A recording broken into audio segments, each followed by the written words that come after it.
Statutory Instruments Act 2013 that it annuls in entirety the Public Finance Management Sinking Fund Guidelines 2021. This particular motion will also see a question put for the members to see whether they will adopt the report of the Committee on Delegated Legislation, or maybe they will not adopt it. But the question was deferred again on the same Thursday, 10th afternoon, 10th of February 2022. So this afternoon, members will be again considering that particular motion to see whether they will adopt or reject the report of the Committee on Delegated Legislation on the annulment of the Public Finance Management Sinking Fund Guidelines 2021. Also lined up for debate on the floor of the House is the consideration of a motion on the annulment of the Environmental Management and Coordination Impact Assessment and Audit Amendment Regulations 2016. This is by the Chairperson, Committee on Delegated Legislation, that the House adopts the report of the Committee on Delegated Legislation on its consideration of the Environmental Management and Coordination Impact Assessment and Audit Amendment Regulation 2016. This one was laid on the table of the House on Wednesday, November 10th of 2021. The Elections Amendment Bill, National Assembly Bill number 3 of 2022, tabled by the Leader of Majority Party, is scheduled for first reading on the floor of the House this afternoon.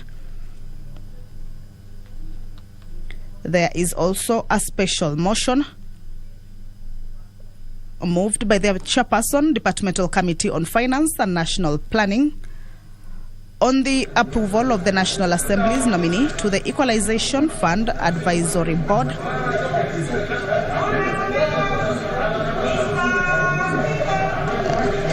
The House, taking into consideration of the recommendations of that departmental committee on the recruitment of National Assembly nominee of the Equalization Fund Board. All right, at the entrance of the National Assembly chambers, the Speaker of the National Assembly, Honorable Justin Muturi, has stepped into the chambers. He will be overseeing this afternoon sitting. I will now hand you over for the live broadcast, brought to you by Parliamentary Broadcasting Unit in cooperation with Kenya Broadcasting Corporation. My name is Kamche Menza. Good afternoon.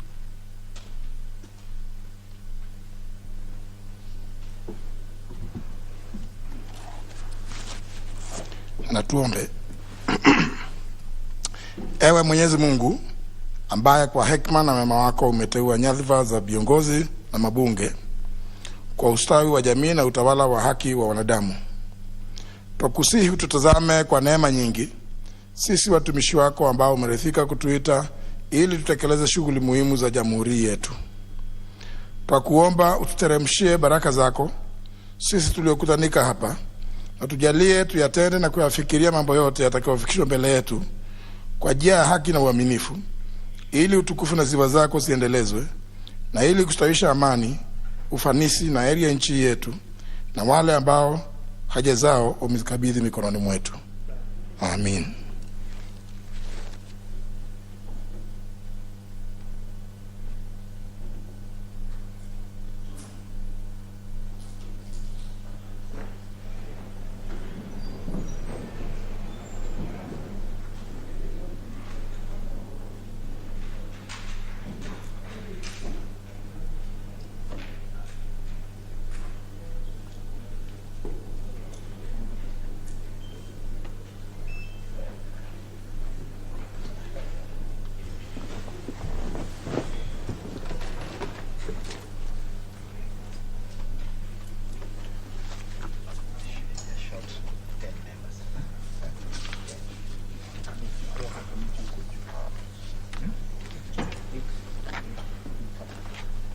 They are coming, is over that they are coming very slowly. I think we can start. I can see we are going to get it.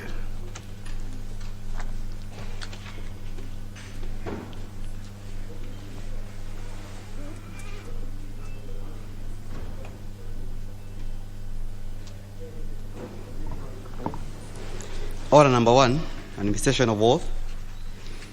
Order number 2, communication from the chair.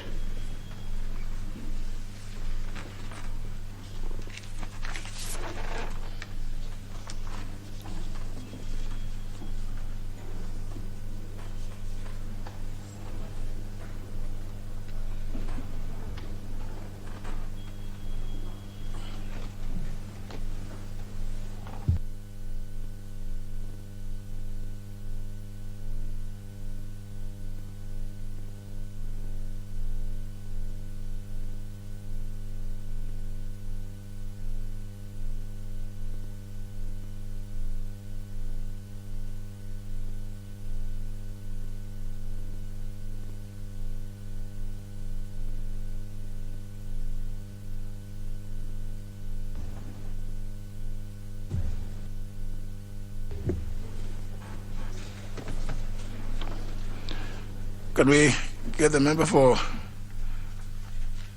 Dagoretti? Can you?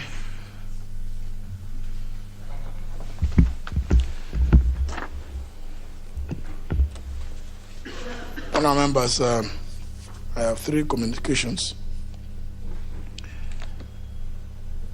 Article 229 of the Constitution requires the Auditor General to audit and report to Parliament on the accounts of all public entities within 6 months after the end of each financial year.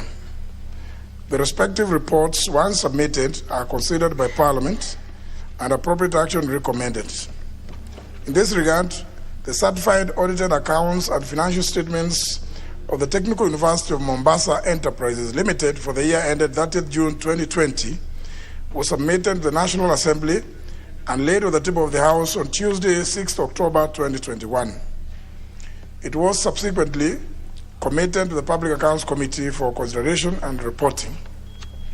However, honourable members, my office is in receipt of a letter dated 9th of November 2021 from the Auditor General recalling the report due to an inadvertent error. Honourable members, having considered the request of the Auditor General, and in order to ensure that only correct statements are reflected in the report, I hereby direct that the Public Accounts Committee ceases consideration of the financial statements for the Technical University of Mombasa Enterprise Limited for the year ended 30th June 2020 if the process has commenced, pending correction of errors by the Auditor General. Further, any publicization undertaken by the clerk in accordance with the requirements of Section 32 of the Public Audit Act is revoked. The committee and indeed the House is accordingly guided. I thank you, honourable members. Honourable members, the second communication is that I wish to introduce to you a delegation from the National Assembly of the Republic of Zambia who are seated in the Speaker's Gallery. The delegation comprises the following. 1, the Honourable Stafford Mulusa, MP, who is the Government Chief Whip / Leader of Delegation. The Honourable Tennyson Nyangu, who is a Principal Clerk. Mr. Tennyson Nyangu, who is a Principal Clerk in charge of Janos. And 3, Mr. Lombe Musonda, who is a Protocol Officer. Honourable members, the delegation is the country on a benchmarking visit to undertake a peer exchange of views and counsel on the management of various parliamentary affairs. Honourable members, on my own behalf and that of the National Assembly, I welcome them to Parliament and wish them fruitful engagements during the course of their stay in the country. I thank you, honourable members. I will resume my seat to allow those members at the door to make their way in.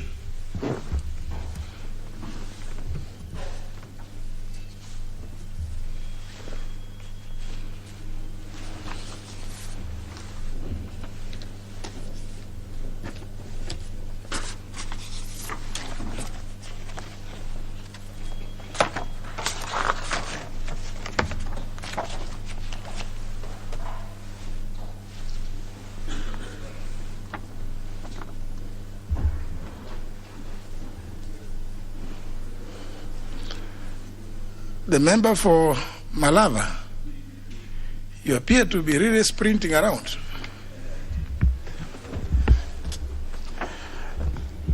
The third communication, members, relates to prioritization of individual members' bills. Honourable members, as you are aware, pursuant to the calendar adopted by the National Assembly last week, the House is scheduled to hold a total of 55 sittings during the current sixth session before the Synod recess, which will commence on the 10th of June 2022. In accordance with the provision of Standing Order 40, subsection 3, individual members' business is largely considered on Wednesday mornings. A simple calculation of the remaining days indicate that between today and the date of the Synod recess, there are about 17 such sitting days reserved for consideration of individual members' business. Further, honourable members, as of today, there are over 40 individual members' bills that are awaiting consideration at various stages in the House. In this regard, the House Business Committee has resolved that all individual members' bills shall be forthwith listed in the order paper in order of their respective publication dates. This will accord each of this category of business a fair opportunity of being considered by the House during this session. Honourable members, it has been noted with concern that in the recent past, a number of members have been absent whenever their bills are called for consideration at either second reading or committee of the whole House stages. Consequently, the House Business Committee has resolved that in the event that a member is not present when his or her bill is called out on Wednesday mornings, consideration of the particular bill will stand deferred in that sitting and shall not be accorded priority in the subsequent sittings. Moreover, the particular bill shall be placed at the bottom of the list of individual members' bills scheduled for consideration in subsequent sittings. Honourable members, for purposes of tomorrow morning sitting, the bills that have been prioritized for consideration include the National Disaster Management Authority Bill sponsored by the Honourable Kimani Ichung'wah MP, the Public Service Commission Amendment Bill sponsored by the Honourable Benjamin Mwangi MP, the Alcoholic Drink Control Amendment Bill sponsored by the Honourable Silfanas Osoro MP, which are scheduled for Committee of the Whole House stage. 21 other individual members' bills are also scheduled for second reading. In this regard, I call upon members to pay special attention to the notice paper annexed to the order paper of this particular sitting, which contains the notification of the business scheduled to be considered tomorrow morning. I do hope that all members are duly notified and guided and will adhere to the said regulation. I thank you, honourable members.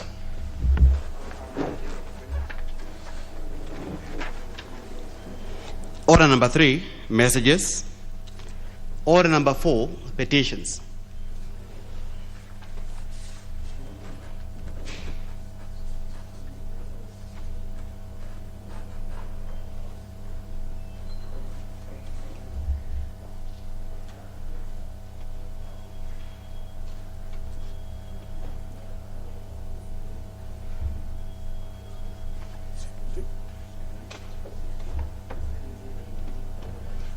Take your seat.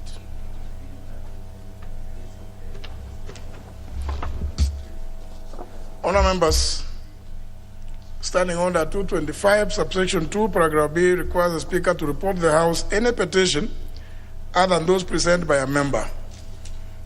Further, Article 119 of the Constitution provides for the right of any person to petition Parliament to consider any matter within its authority, including petitioning the House to enact, amend, or repeal any legislation. In this regard, honourable members, I wish to report to the House that my office has received a petition from various members of Riverbank Residents Housing Welfare Group, or PO Box 72236, Nairobi, calling for the urgent issuance of certificates of titles and leases to members of the group living in land registered as LR number 11150 in Embakasi sub-county of Nairobi County. In their petition, honorable members, the petitioners aver that they were settled in the aforementioned land in Embakasi in 1997 following political skirmishes that had engulfed the area at the time. The said 70-acre parcel of land is now comprising of over 500 families.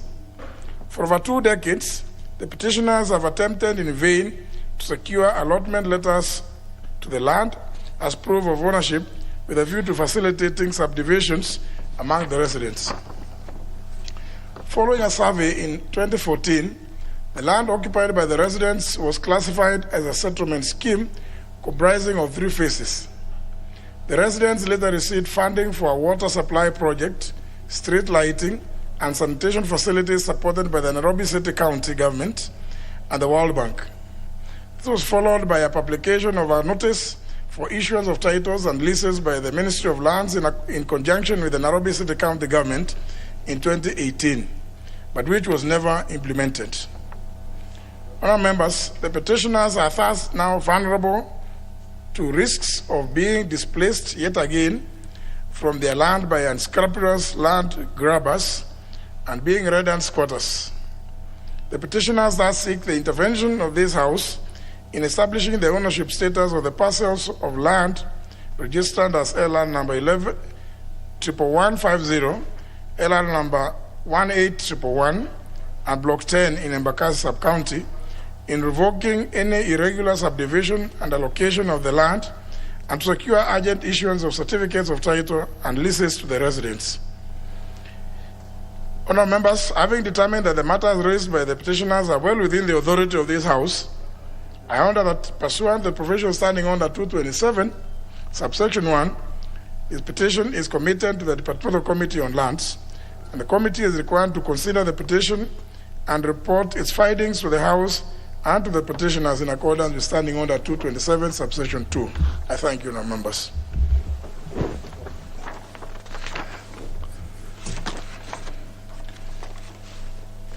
Looking at the intervention box, the following have indicated that they want to say something on this. Start with the member for Suna West.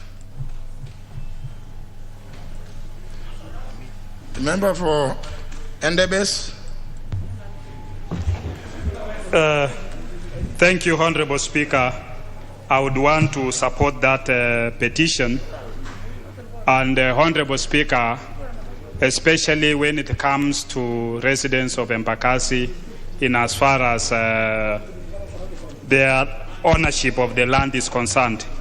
Honorable Speaker, what we've seen in many places, especially here within Nairobi, we've seen families being evicted even at night, even during the corona time, Honorable Speaker, in a very unfair way. So, Honorable Speaker, I think it will be important that the committee intervenes in this matter and tries to look even further beyond that, so that we, especially when it comes to Nairobi, it has been very sad. You hear of people being evicted in a very inhuman way by the police, coming at night and demolishing people's houses. So I think the Committee on Lands should be able to give human face when it comes to ownership, so that the rightful owners, especially within Nairobi, are identified and their property are protected. Thank you, Honorable Speaker. Member for Nyando. Thank you very much, Honorable Speaker. Good to see you during this last session. And I thank God for healing your broken arms. I also support this petition, Honorable Speaker, and this has become a common thing within Nairobi and other urban centers, where people are duped into buying property whose legal standings are questionable. And this is just one such of those requests that I believe we will continue to get into this House. But as the committee retreats to look into this matter in depth, it will also be important that those who would want to purchase property at least carry out due diligence, Honorable Speaker, because it may be that people have sold the same property to different buyers, and at the end of it all, people are caught into a situation where documentation cannot be authenticated, or the Ministry of Lands cannot verify with specificity the origins of these parcels of land, Honorable Speaker. Honorable Speaker, on a different note also, because I had pressed my intervention button a little earlier, if you indulge me, there is a matter that you have always come to the rescue of this House, and this relates to inordinate delay of the NGCDF. There was an undertaking by Treasury and the committee of NGCDF that by January all the accounts could have received 100 million shillings across the nation, Honorable Speaker. That has not happened, even though I reckon that there is the passage of supplementary budget that is underway. But I think because you have directed this before, you can direct now that as we come to the... Yeah, as you know, and Standing Order 225, if you looked at, and I'm sure the Honorable Jared Okello is aware, the matter would be obviously not relevant to the comments, clarifications on petitions. So maybe you may have to raise that later. It was misplaced. Next, member for Kapuchai. Well, thank you, Mr. Speaker. Mr. Speaker, this petition is rightly placed before us, and I support it. Because, Mr. Speaker, without land title deed certificates, Mr. Speaker, people cannot do business, people cannot acquire loans on the assets so they sit on the Speaker. And, Mr. Speaker, should that not be the case then, members who sit on such lands, Mr. Speaker, in the future have been abused, corruption has increased, plots have been grabbed, Mr. Speaker. So to protect their future, to protect their siblings, Mr. Speaker, is in order that we do what the petition demands from us. And Mr. Speaker, that will not only be the best for Nairobians. So, Mr. Speaker, even as we talk today, a team in Webuye, Mr. Speaker, Nabuyole falls, Mr. Speaker, they fall under the same category, and government should take steps in it to make sure they are well settled and they get title deeds. Thank you, Mr. Speaker. You must advise them to bring a petition. That cannot be the petition.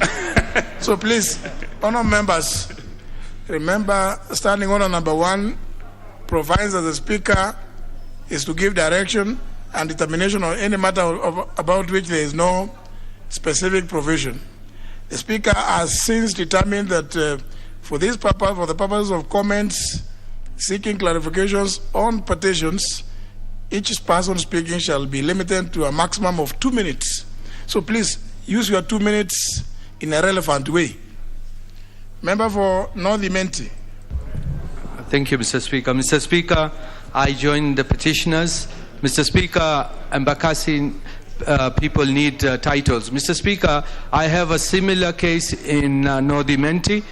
His Excellency the President and the Deputy President in 2017 gave us titles for Majengo, Mjini and Salama. But one of my villages, Shauriako, it is called Shauriako village, never received those titles, Mr. Speaker. And now, because they cannot get those titles, it has become an issue. Mr. Speaker, I wish when we are doing, I have brought it even before to the committee, there are many people who want to take titles of people, the land, and they should be given those titles. I think it's high time that the government decentralizes giving the titles, and hopefully we can get titles for Shauriako in Gakoromone, which is got the biggest market in East and Central Kenya. Thank you, Mr. Speaker, and I hope we can get it for Meru as well. Please bring us an appropriate petition for Gakoromone. This one is about Embakasi and even Shauri yetu. Member for Makueni.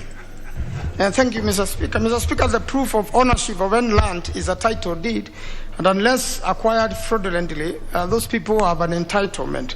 Mr. Speaker, this particular petition, the petitioners qualify for adverse possession, and it is true, as they have alleged, there are people who have a habit of grabbing land and processing title deeds while others are settled there.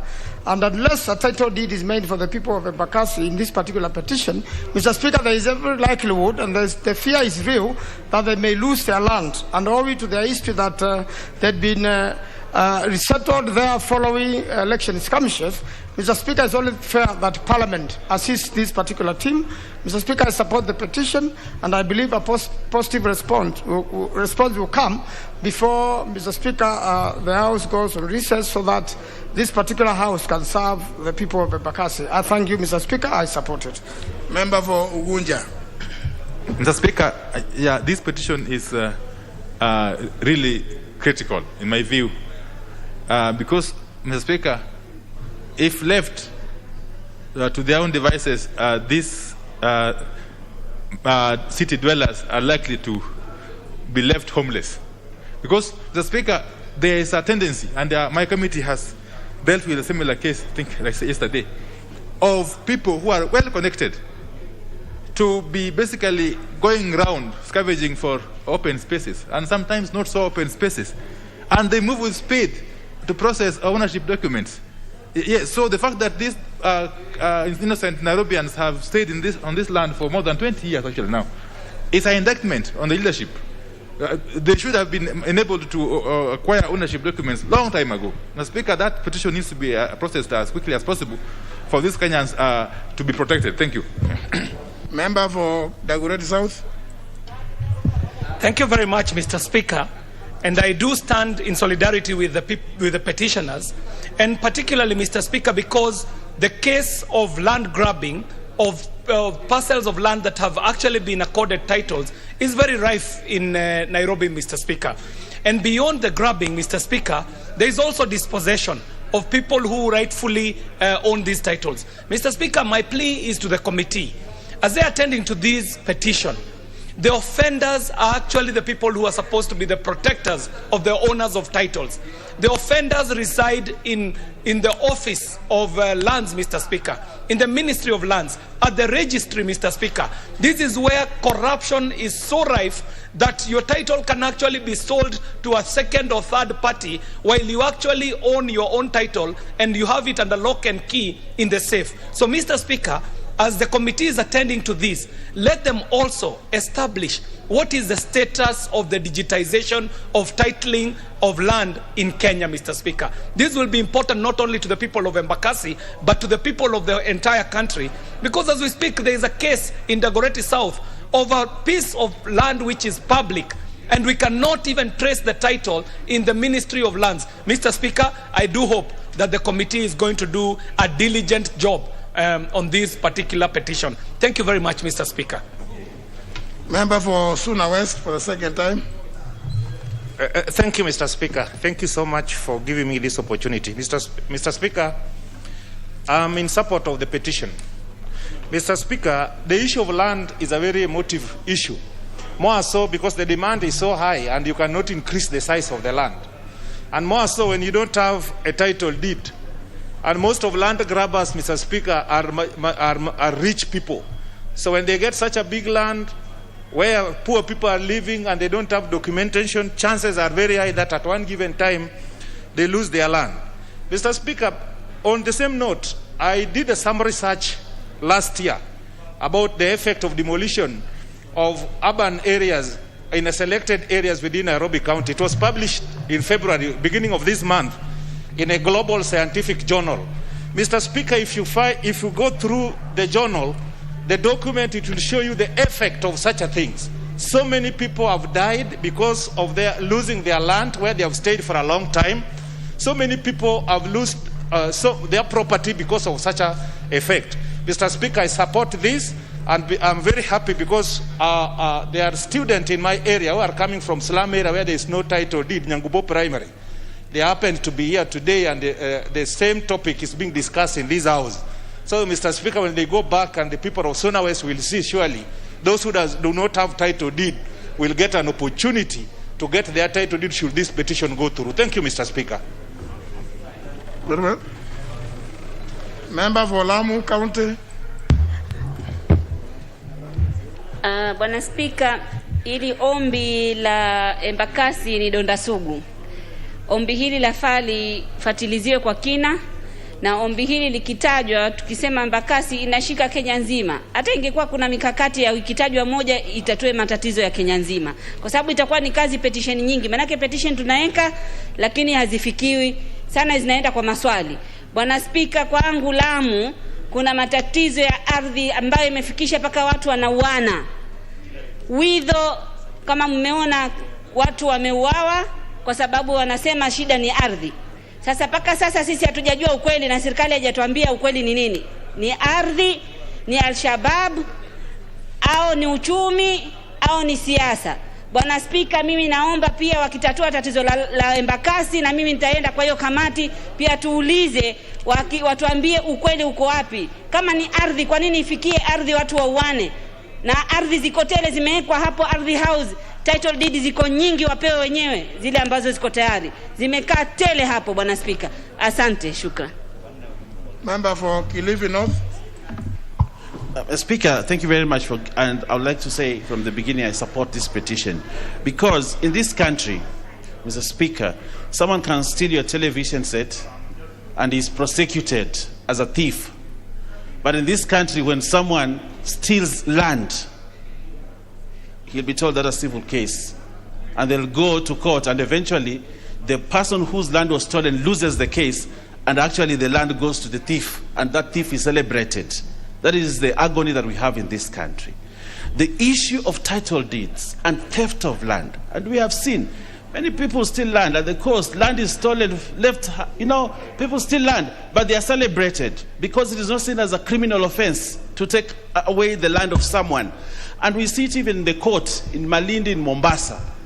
Our people lose land every day to fraudulent activities, which are actually known. But you see, I think the best thief in this country is a land thief. If you're a land thief, nobody bothers about you. You're actually celebrated, you sell the land, you make money, and you actually become a politician at the end of the day. We elect you into parliament. But, Mr. Speaker, this problem can only stop if this country moves very fast and ensures that every piece of land in this country has a title, a genuine title. But because of the issues that we have, people are not being given land, and someone comes, titles to land, or the Ministry of Lands here keeps all the titles. Titles are given, but they're not given to the people. Someone comes, makes a forged land title and says, this is my land.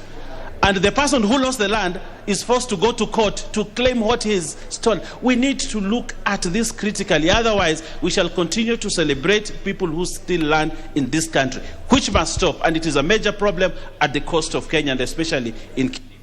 Member for Gilgil. Thank you, Mr. Speaker. I also rise to...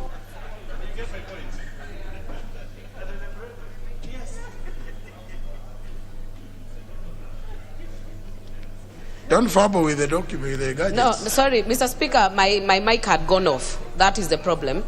I write to support the petitioners on this issue, and Mr. Speaker, as many have said, it's a very emotional issue, and I think they come to Parliament, especially after trying the judiciary, and when you take it to the judiciary, it takes years actually to deal with. But Mr. Speaker, my point will be on the time that the petition will take. I know the standing orders say 60 days, but given that we are at the sunset of this Parliament, I wish that the committee can fast track it and make it expedite the issue within the 60 days, but make it as soon as possible so that these petitioners can actually get answers and get way forward on their land. Thank you, Mr. Speaker. Member for Nambale. Thank you, Mr. Speaker. I have two comments. One relates to the slightly earlier order, if you allow me. I liked the Business Committee decision or individual members' bills. At least it shows that the House Business Committee now has some regard for new legislation and policy change that can arise from member-initiated bills. I wish that we had this kind of position much earlier on, focusing on the productivity of this House based on the contributions of private members' bills, not just on the floor, but through those kinds of amendments and initiatives. On this issue of the land petition, unfortunately, we sympathize, we empathize. That's not going to help. As we continue to tighten the law against grabbers, we should also, I think about other financial sector support mechanisms. even countries as advanced as the US, but which had a history of land grabbing in the earlier part of their history, have incorporated compulsory insurance of title by lenders. So that at the worst case scenario, you do have to go through that, you probably have some recourse. That poor people are not always the ones thrown out in the cold or thrown out in the rain. I do support. I look forward to discussing it when it comes. Member for Luanda. Thank you, Speaker. I support this petition. About land in this country needs a little more serious thought to go into it. Because, Mr. Speaker, land does not increase. From the time God created this earth, the land that we have is finite.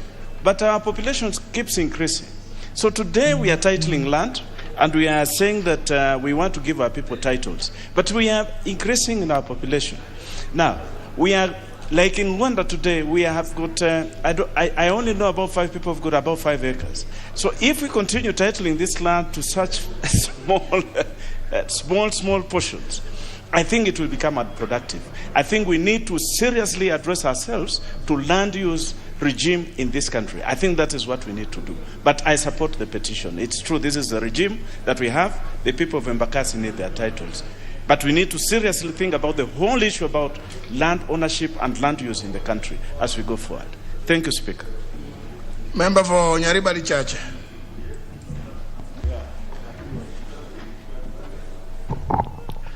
Honorable Speaker, thank you for the opportunity to speak into this petition, and I support it from the onset.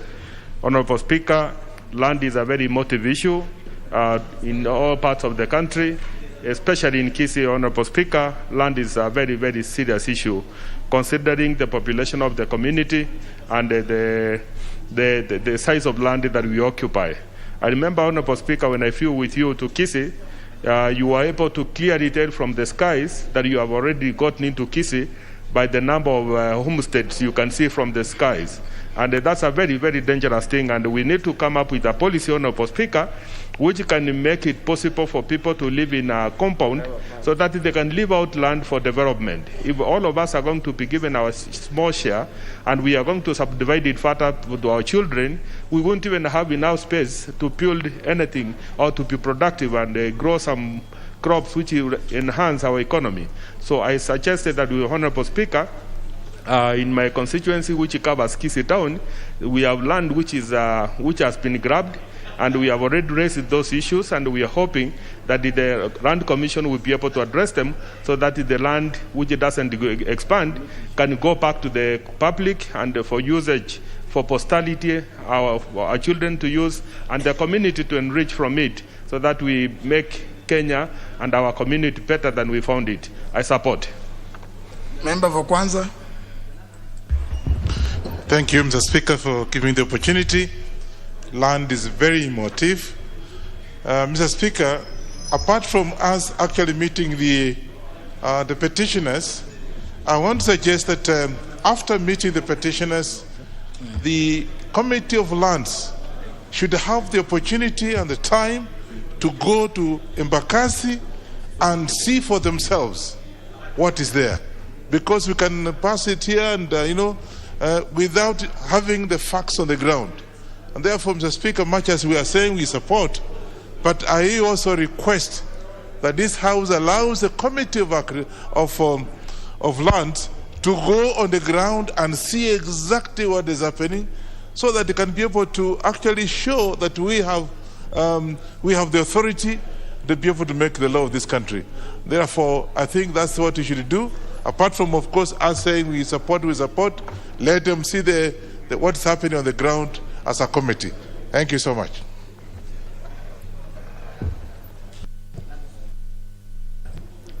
Finally, member for Narok North.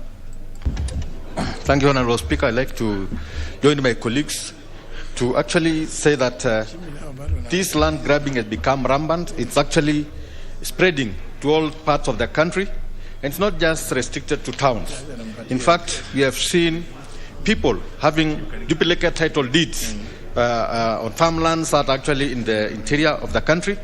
And it is actually something that has been a problem. all I can call for is that the Committee on Lands should expedite its work on this particular petition and ensure that these people are saved. And more than that, I will also plead to the courts of law to ensure that cases of this nature that are before them are actually looked into, and punitive and people who have actually done these heinous acts should be punished severely. Because if there is no deterrent, if there are no deterrent measures taken by the courts, then people become emboldened. In fact, the other day I had the former Chief Justice talk about all women in Kajiado who have been deprived of their livelihoods, their land and everything by crooks. And I think the Committee on Land should actually look at this and spread it to other parts of the country, because it's becoming a terrible thing, because now we have got professional land grabbers and they should be stopped at their tracks. Thank you, Honorable Speaker. Finally, the member for Kitutu Chache North. Thank you, Mr. Speaker, for giving me a chance to contribute on this important bill, the important petition. Mr. Speaker, the land issue is one of the greatest issues in this country. And we keep on talking about it without the timelines. Why can't we, this parliament, ensure that there are timelines when people who have settled in various areas should get their titles? Mr. Speaker, it should not take years and years for somebody to get a title to a land where he or she has been living for the last 20, 30, 40, 50 years. Mr. Speaker, I would urge the Committee on Lands to come up with some timelines frame so we can give to the Lands Commission so that they adhere by it. If they don't, we know we should have some penalty for they have not achieving those timelines. Thank you, Mr. Speaker. I support. Very well. Next order. Order number 6. Order number 5, papers. Order number 5, papers. Leader of the Majority Party.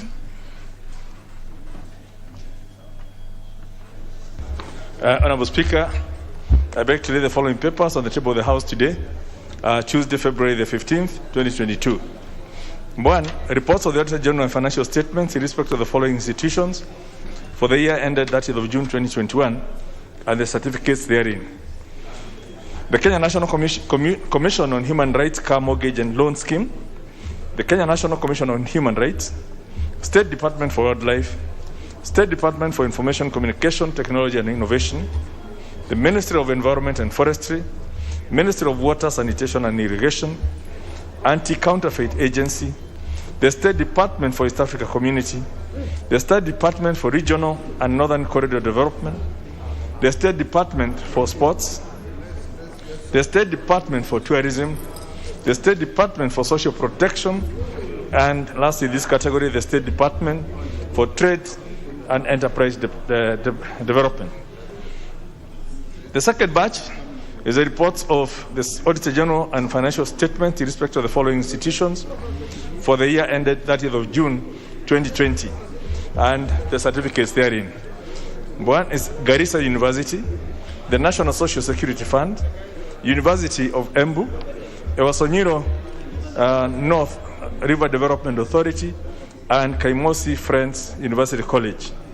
The third batch of papers is the reports of the Auditor General and financial statements in respect of the following constituencies for the year ended 30th of June 2020 and the certificates therein.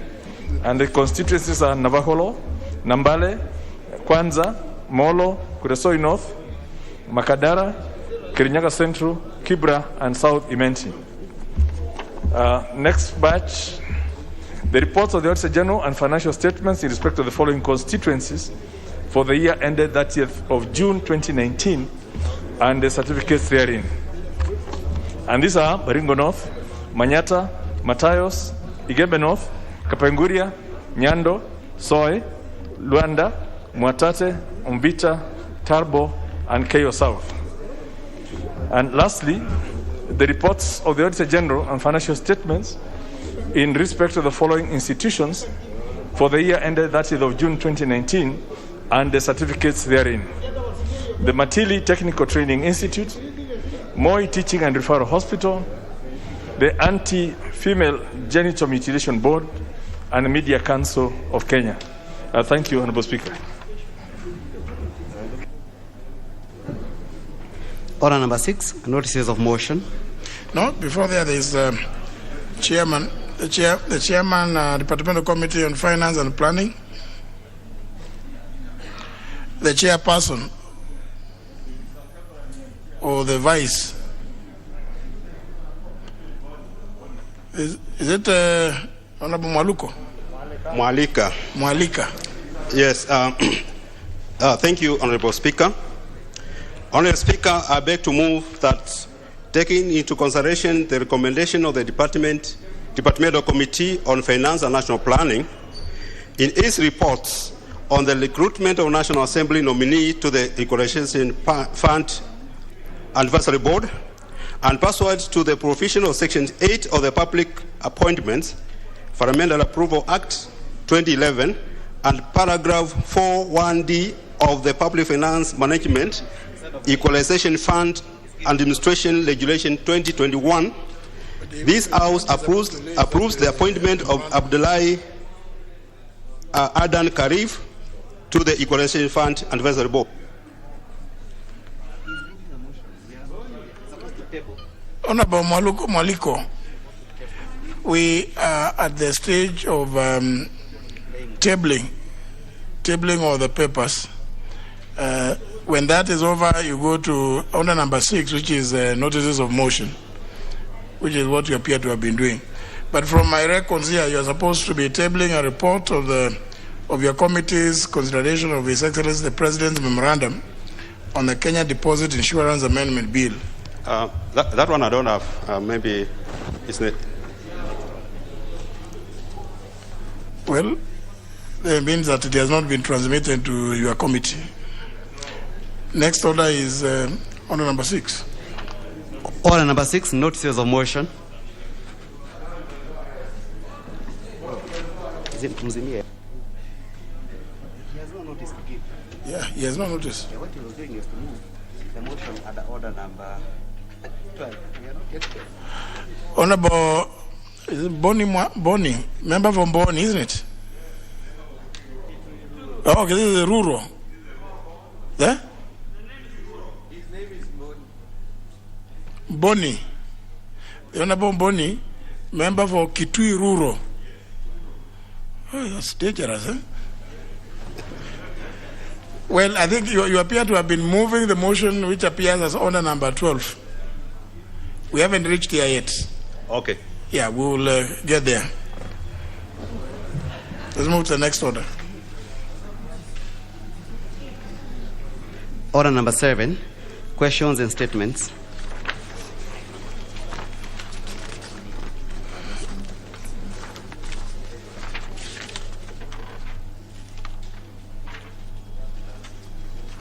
First question is by the member for Tharaka, who has requested for deferment. Request is acceded to, so it's deferred generally. In the courts, I would say it has been stood over generally, SOG. The next is by the member for North Imenti. Thank you, Mr. Speaker. Mr. Speaker, I'd like to ask question number 19 of 2022 to the Cabinet Secretary for Interior and Coordination of National Government. Mr. Speaker, 1. Could the Cabinet Secretary explain why the beneficiaries of the late Police Constable Japhet Kambudo of force number 47163 and personnel number 198411120, who hailed from Gitugu, sublocation Ngonyi, location in Nordimenti constituency, and passed away on 21st of July 2019, have not been paid his pension and other dues. 2. Mr. Speaker, what measures is the ministry putting in place to ensure that the dues are paid to the beneficiaries without any further delays. Mr. Speaker, this question goes to the Departmental Committee on Administration. And Mr. Speaker, it's a pity that somebody who has served this country in the line of duty, he has died and has not been paid up to date. This is now 3 years down the line. So, Mr. Speaker, I hope the majority leader or the chairman can sort this issue out as soon as possible. Thank you, Mr. Speaker. Well, of course, to address us at length, the question will be replied to before the Committee on Administration and National Security. Next question is by the member for Nyandarua County, the Honorable Faith Wairimu Getao. Thank you, Honorable Speaker. I wish to ask Cabinet Secretary for Health the following questions. Could the Cabinet Secretary explain the nature of the recent contractual disagreements between the Kenya Association of Private Hospitals and the National Health Insurance Fund, which were reported to affect private and public hospitals, considering that this has adversely affected healthcare service delivery across the country since December 2021? What steps has the government taken to resolve the dispute so as to ensure that delivery of healthcare services is not interrupted? What measures, if any, is the government putting into place to ensure improved efficiency, transparency, and accountability on use of healthcare insurance covers and expenditure of related funds, since the success of universal health coverage will largely depend on reforms in the health sector? Thank you, Honorable Speaker. The question will be replied to before the Departmental Committee on Health. The next question is by the member for Kibwezi East, the Honorable Jessica Mbalu, who has written to request for deferment to the 17th of this month. The request has been acceded to, therefore, question is deferred to the 17th. Last question is by the member for Marsabit County, the Honorable Safia Sheikh.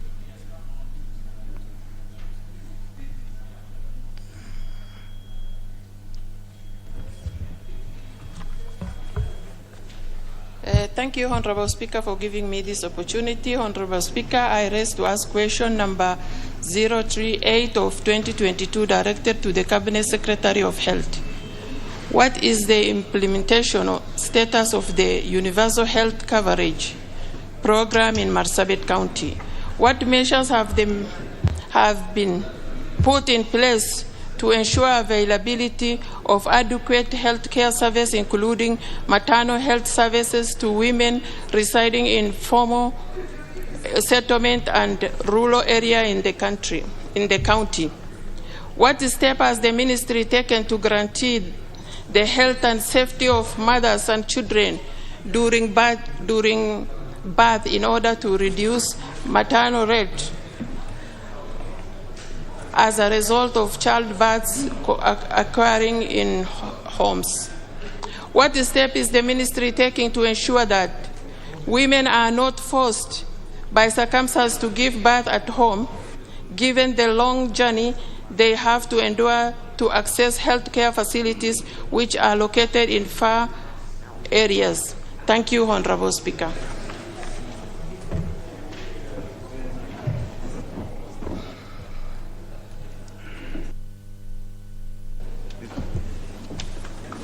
The question will be replied to before the Departmental Committee on Health. Next order. Order number 8, the Health Laws Amendment Bill, National Assembly Bill number 2 of 2021, second reading. Question to be put.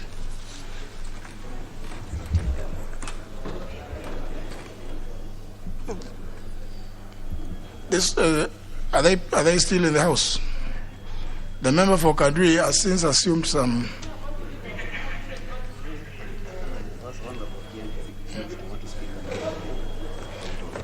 Honorable Tiende Amolo, you have something you want to say? Yes, Mr. Speaker. Mr. Speaker, I see that we have come to the stage of putting a question on this. Mr. Speaker, I'm acutely aware of your guidance, a very detailed guidance that was issued on 21st October 2021 in all its 19 pages after intervention by about 12 members. Mr. Speaker, you did give guidance that in a very clear manner from page 17 that the committee will basically restart the process of undertaking public consultation, that they must demonstrate that they undertook the consultation, they must invite the public, they must consider the representations from the public, and that ultimately they must attempt to resolve the issues raised. For a minute, those 3, 5, 6 members, Honorable Masara and company, you appear to want to be in a baraza, please. Just withdraw. Go and do it out there. Or go to Suna West. Please, we need to, we must, this is serious business. Please. And who is this member who is the member, this member, the lady. You're just dotting all over the cast. Niger the Buffalo. What has happened to the lady, the member, the gracious lady? Please, whatever the cause for excitement, please just let us listen to the Honorable Member for Arienda. Thank you. Proceed. Thank you, Mr. Speaker.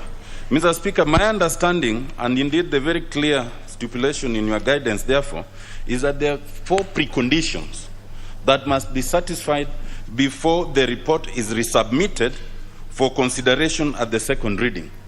Mr. Speaker, it is my understanding that last Thursday, the committee may have submitted a report subject to guidance by the Hansard. But it is not my understanding that they demonstrated compliance with each of the 4. It is my further understanding, Mr. Speaker, that given the nature of the guidance, the resubmission of the report then would require basically a fresh start to the second reading, because what had been dealt with in part was invalidated by your guidance. And it essentially means that then once the report is submitted, we restart the process and complete it, ensuring compliance with the guidance in the 4 points before we can come to the question to be put. So, Mr. Speaker, I seek your guidance whether you are satisfied, and this House is satisfied, that the 4 preconditions were complied with and that the report was resubmitted for purposes of restarting the second reading. Thank you, Mr. Speaker. Who remembers what happened? Because I wasn't on the chair, as you may. Wait, let's hear from the Leader Majority. Honorable Speaker, indeed, you did rule on the committee going back to the public and sorting out, resolving all the issues that had been raised, and asked them to bring in an addendum to the report. The committee did hold extra public participation meetings and with the facilitation from Parliament, and they did produce an addendum to the report which, Honorable Speaker, you authorized to be tabled in the House. And that report was tabled on Thursday. Now, in the meantime, what we had done on Wednesday, on the assurance that the committee has complied and you have actually approved the report for tabling, we commenced the debate for the second reading on Wednesday. And the debate ended because of the lack of interest by members to contribute, not through Standing Order 95. Because the members who had an interest, for some reason, decided they were not keen to contribute. So once the second reading was completed, we took a decision that we will not have the question put until the report has been submitted, which was then tabled on Thursday. And even at that point, I did request the Speaker, the Deputy Speaker, to postpone the putting of the question so that members would have the weekend, and I believe that's what he actually advised members to do, that they have the weekend to look through the tabled report so that by the time they come to make a decision today, they will have had the benefit of the proceedings during the second reading, the committee report, and then they can make an informed choice on whether to support the bill or not. And remembering that we are only talking of second reading, members will still have an opportunity when they have read the report for bringing their own amendments until by the time we get to the third reading. But it does appear that either members did not get that communication last week, because as of today, I was still getting inquiries from members asking that they still want the committee report to be tabled. So my plea, Honorable Speaker, to you is to give members the full opportunity, first of all, to read the report, then the addendum to the report, to go through the Hansard to see the contribution during the second reading. Perhaps we need to guide and appoint another date for the second reading, during which point nobody will come and claim they have not read the report, because it's available, it's in the House, and then they can have the question put with members feeling they have at least looked at all the issues and have satisfied themselves. And knowing that even after that question is put, after the second reading, it's what facilitates the real detailed sitting at the committee level, where each of the members would have the opportunity to bring an amendment to whatever they are uncomfortable with and convince the rest of the House in the committee to go with them. So I think but that might be the fairest thing. So as we step it down, then you can guide on when, probably even a week. It's taken a year, so another 1 week will not necessarily be of major consequence, but members will feel. I would hate to see a very progressive bill like this suffering because of members voting based on emotions rather than facts. And hence, if we can do 1 more week until next week, we could at least do justice to the healthcare reforms and also how the members vote from a point of internalizing what the committee has done. Thank you, Honourable Speaker.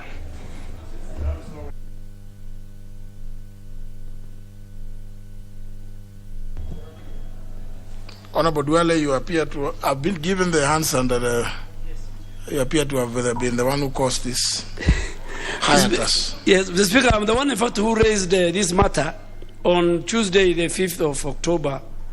And Honorable Tene Molo, Honorable Nyekal, Honorable Kaluma, many members, Honorable Eseli, who are members of the committee, raised their objection. Mr. Speaker, the whole issue was about the proposed amendments on various statutory and regulatory bodies. But what Honorable Otiende is raising is what I raised last Thursday. Mr. Speaker, you gave a 19-page communication. 19-page communication, Mr. Speaker. And in your communication, the last paragraph of the 4 key areas you have asked, Mr. Speaker, the last paragraph of your communication, page 19 of 19, and I agree with Honorable Otiende on procedure. You said that the second reading of the bill should not come to the floor of the House until and when the addendum is tabled first. So, Speaker, that did not happen. And I agree with Honorable Otiende, that is where we have a problem with. So then the second reading started minus the addendum. Then when it was on the order paper on Thursday last week for the question to be put, the Vice Chair of the Health Committee tabled the addendum. And I raised this same matter with the speaker, the deputy speaker who was on the chair, and asked whether he's aware of the communication of the speaker that says the committee to resubmit its report to the House after complying with this guidance before resuming with its consideration at second reading. That is the last bit of your ruling, Mr. Speaker. So, Mr. Speaker, the leader of majority now is like, from what he said, is like he's giving us the way forward, but the way forward will be given by the Speaker. So we are saying, these are, Mr. Speaker, these are very, why you gave 19-page communication, these are very emotive matter, Mr. Speaker. I am sure members will agree with me. Clinicians, nurses, pharmacists, doctors are texting us who are their representatives. They are telling us the minister wants to take the powers in the statutory and regulatory bodies in appointing to various.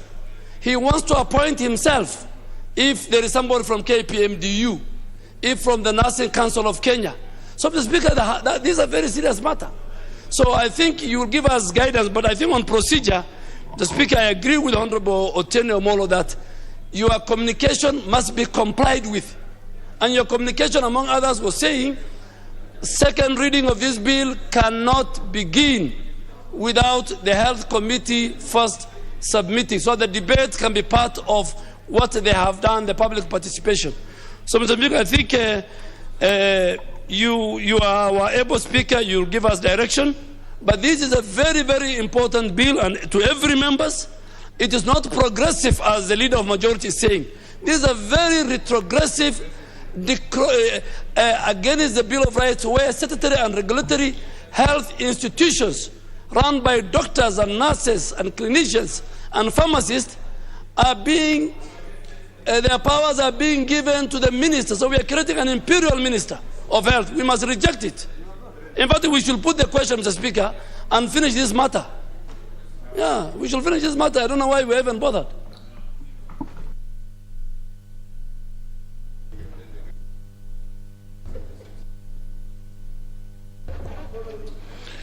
Now, honourable members, I wish the member for Kangema now could take a seat. And it's the member with no hair on the head. The Honourable Patrick Mariru. You are the one without hair. These 5 years have been grueling, are they not?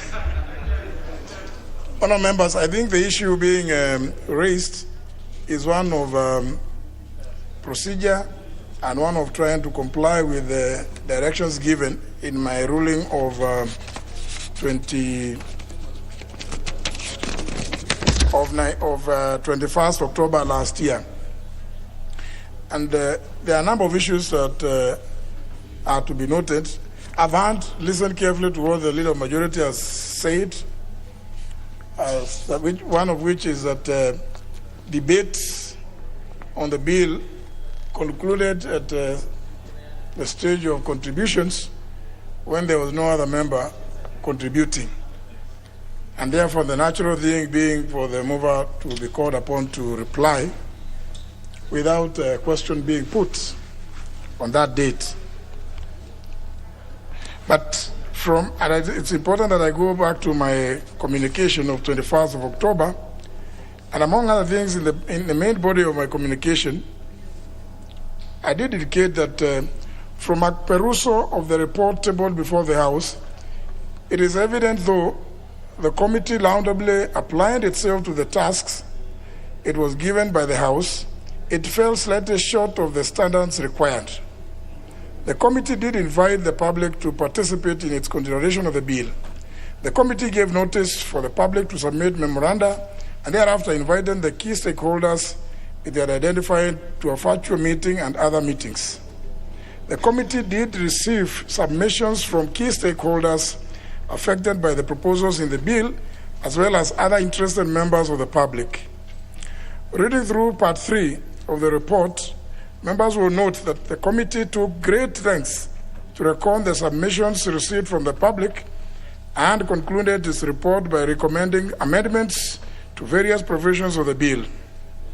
The only major gap that is apparent from the body of the report is a commentary or a record noting how the committee considered the submissions it received, its views on those submissions, and reasons for either agreeing or disagreeing with the submissions. Unless this omission is remedied, the assumption by members of the public and non-members of the committee shall remain that the public participation conducted by the committee was a mere perfunctory exercise without any bearing on the final outcome of the bill. Honourable members, the obligation to facilitate public participation in legislative processes can only be fully discharged if the public who take their time to either submit memoranda or make oral submissions receive adequate feedback from this House on such submissions. I do agree that not all submissions may be relevant. A submission may be outlandish. It may even not relate to the subject matter under consideration. It may propose expansion of a bill in a manner that is prohibited under our standing orders. It may be untenable for the fact that it impacts current or future budgets in a manner that cannot be supported in the short or medium term. Nevertheless, Parliament as a House of Record must ensure that all such submissions are received, recorded, and afforded clear and proper feedback. The legislative process and the legislative process and give reasons on the position taken by a committee. It is the duty of each committee to meticulously sleeve the cocktail of submissions it received and note the manner in which that exercise informs the recommendations that it makes to the House. This House makes laws that directly affect the people, hence the participatory approach to lawmaking required by the Constitution. We cannot expect the public to look favorably at laws made by the House when their input is disregarded without them being given the courtesy of a proper reason. The report of the Departmental Committee on Health on its consideration of the Health Laws Amendment Bill 2021 does not expressly indicate the manner in which it considered the submissions it received from the public or provide any reasons either in agreement or disagreement with the submissions. Consequently, it is my view that the conduct of public participation on the bill is incomplete and wanting to that extent. And before concluding, honourable members, I recall that the debate on the matter that gave rise to the guidance, there arose issues of whether a minority report may be appended to a committee report on a bill. And that had been alluded to by the Honourable Dr. Simiu Eseli. I would not expect the member for Tongaren, who is serving a stand term in this House, to be misled on this matter. And for the avoidance of that, I quoted at Standing Order 199, subsection 5, which reads that a report having been adopted by a majority of members, a minority or dissenting report may be appended to the report by any member or members of the committee.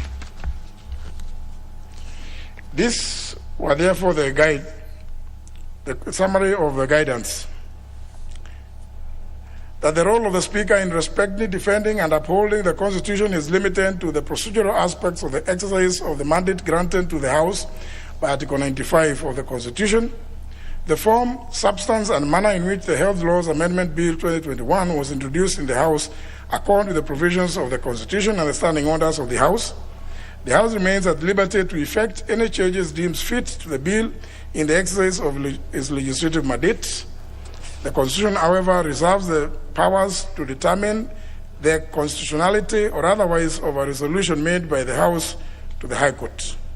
Number two, that the Health Laws Amendment Bill 2021, which seeks to amend various health-related statutes and is presented in an omnibus format, is in order so as to the form and style of the House. Number three, in order to discharge the requirement to facilitate public participation under Article 118 of the Constitution and Standing Order 127, a committee of the House to which a bill is committed must undertake and demonstrate the discharge of two distinct acts in its report to the House, being as follows.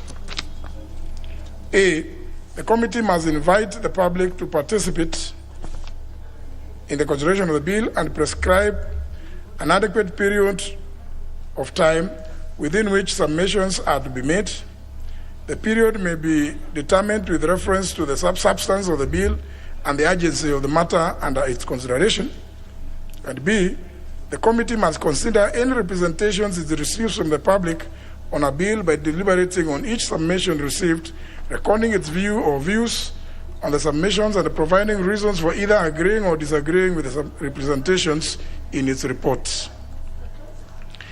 Number 4, to the extent that the report of the committee on the bill does not expressly indicate the manner in which it considers the submissions it received from the public or provide any reasons either in agreement or disagreement with the submissions, the conduct of public participation on the bill does not meet the threshold required by Article 118 of the Constitution and Standing Order 127. Number 5, that the report of the Committee on Health on the consideration of the bill is hereby referred back to the committee for regularization along the terms of this guidance. The committee is at liberty to seek further engagement with the public on the bill if need be. And 6, that the committee should also address and attempt to resolve the concerns raised by part of its membership in the House with respect to the approach, value, and actualization of the output of the stakeholder engagement exercise. And I concluded thus: having given this guidance and conscious that this bill is one that concerns county governments in terms of Article 110 and 112 of the Constitution, the House will now await the committee to resubmit its report to the House after complying with this guidance before resuming with its consideration at second reading. However, the final decision of the bill and the form in which it will be passed ultimately lies with the House.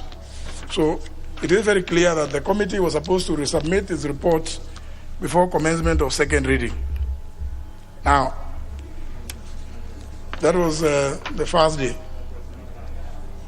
That appears to have been ignored. Or at least the committee went to sleep. On February 10th, the handstand record shows that the Honorable Duale rose in his place and raised the issue of a report. He says, let me just say,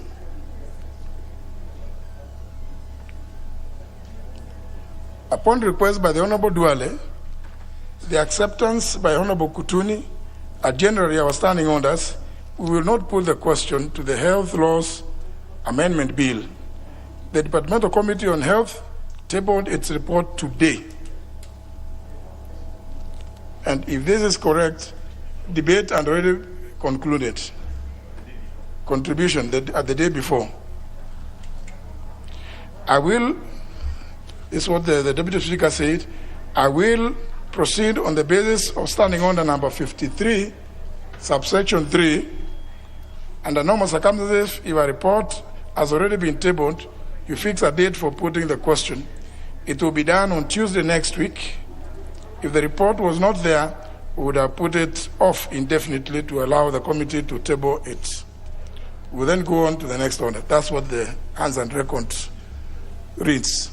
Honourable members, unfortunately, Standing Order number 53, subsection 3, or just for avoidance of doubt, because, honourable members, the Speaker only invokes Standing Order number 1, just like I indicated earlier on matters that are not expressly provided for. Standing Order number 53, subsection 1 reads, when a motion has been moved, and if necessary seconded, the Speaker shall propose the question thereon in the same manner, in the same terms as the motion, and debate may then take place upon that question which will have been proposed. Subsection 2, at the conclusion of the debate, the Speaker shall put the question. Subsection 3, despite paragraph 2, which is that subsection 2, the Speaker may, on the request of a member, defer the putting of the question to the following day, in which case the Speaker shall thereupon nominate a time at which the question shall be put. The record shows that the Deputy Speaker nominated today as the date when the question is going to be put. So, honourable members, it looks like the Speaker has no latitude on this matter. So, I think we just proceed by our rules. Let me resume my seat to allow those members who are standing out there to make their way.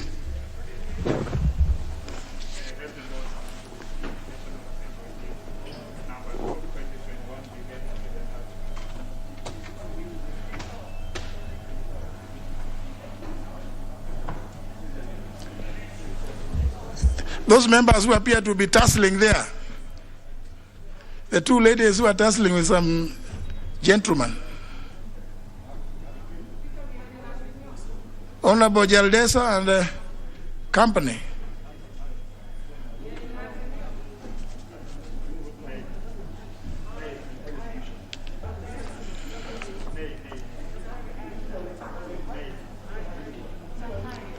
So, honour members,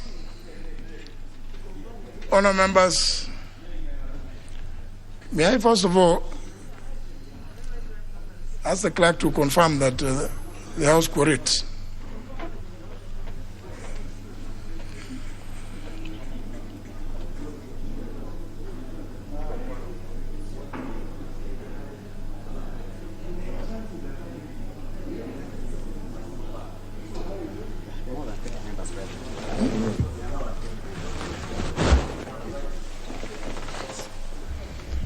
Honour members, I've been informed by the clerk that we have more than the requisite quorum. I therefore proceed to put the question, which is that the Health Laws Amendment Bill, National Assembly Bill number 2 of 2021, be now read a second time. Will as many as of that opinion say aye? Aye. As many as of contrary opinion say nay? Nay. The ayes have it. The ayes have it. The ayes have it. The ayes have it.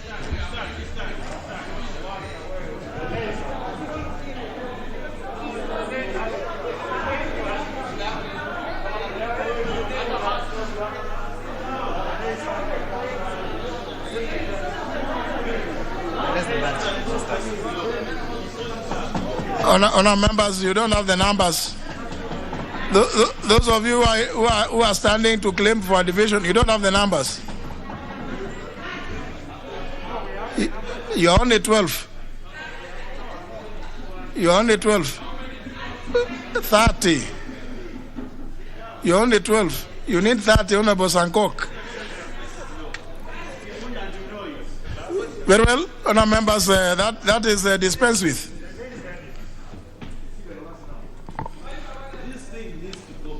A bill for an act of parliament to make amendments to health-related laws. Order number 9, motion, annulment of the Public Finance Management Sinking Fund Guidelines 2021. Question to be put. No, you don't have to shout, Honorable Millie. Sorry, Mr. Speaker, and thank you for indulging me. Mr. Speaker, when I take chocolate, I get a sugar rush. So you'll just excuse me a little. Mr. Speaker, I just wanted to seek your guidance and direction in relation to a number of bills that we are dealing with in the National Assembly. I'll give an example with my Bill, the Assisted Reproduction Technology Bill, that was passed before the floor of the House and forwarded to Senate. When I followed the bill in Senate, I was told that the bill was caught up with the ruling of the court, and that between the Senate and the National Assembly, it has not been agreed on the bills that will be dealt with, and that unfortunately my bill is one of those, so they will not even introduce it before the floor of the House. Mr. Speaker, my only concern is that as our own bills are getting stuck in the Senate, in the National Assembly, we are dealing with the bills that are emanating from Senate. Mr. Speaker, my only concern is that therefore we're making ourselves look like we are a junior house to the Senate, which we are not even constitutionally. And I'm just wondering whether then we are not doing our actions here in vain. Why would we go through an entire process, first reading, second reading, committee of the whole house, third reading, only for the bill to be stopped in Senate, Mr. Speaker? Can we find out which of those bills then are not going to be considered by Senate, so that we don't then act in vain at the National Assembly, Mr. Speaker? Mr. Speaker, that was very disturbing, because even as we are in the order paper today, we have bills emanating from Senate which we are considering, some of which I also support, like the mental health bill. But our own bills go to Senate and they are not being considered. So maybe if you can give us direction and guidance, because in reaction we might also then decide to defeat the bills even when they are good bills in retaliation. But I think we are beyond that, Mr. Speaker. Can the two houses help us through you? Just conclude, Honorable Millie. Thank you. There are a few others which require the decision of the House. You can see there are members who, the ones who can't go beyond 4, they are already taking off. So before I can comment on that, let me just, honourable members, put the question on order number 9. This House adopts a report of the Committee on Delegated Legislation on its consideration of the Public Finance Management Sinking Fund Guidelines 2021, laid on the table of the House on Tuesday, September 21st, 2021, and pursuant to the provision of Section 13 of the Statutory Instruments Act 2013, annuls in its entirety the Public Finance Management Sinking Fund Guidelines 2021, published as the Kenya Gazette Notice number 5085 of 2021. Will as many as that opinion say aye? Aye. As many as the contrary opinion say nay? Nay. The ayes have it. Next. Order number 10, motion, annulment of the Environmental Management and Coordination, Impact Assessment and Audit Amendment Regulations 2016. Question to be put. Again, honourable members, including the member for Nyandarua, just take your seat. We want you to take part, to participate. Now on this one. Honourable members, I put the question. This House adopt the report of the Committee on Delegated Legislation on its consideration of the Environmental Management and Coordination (Impact Assessment and Audit) Amendment Regulations 2016, laid on the table of the House on Wednesday, November 10, 2021, and pursuant to the provisions of Section 18 of the Statutory Instruments Act 2013, and standing under 210, subsection 4, paragraph B, annuls in entirety the Environmental Management and Coordination (Impact Assessment and Audit) Amendment Regulations 2016, published at Legal Notice number 149 of 2016. Will as many as of that opinion say aye? Aye. Will as many as of the contrary opinion say nay? Nay. The ayes have it. Honourable members, I just also wish to also make this observation. Those two businesses under us, 9 and 10, they relate to the work of the Committee on Delegated Legislation. I'm sure the chair, the vice chair, and the members must have seen the order paper. I think surely, what does it say that when they are all absent, supposing the House voted against them, and part of the reason why,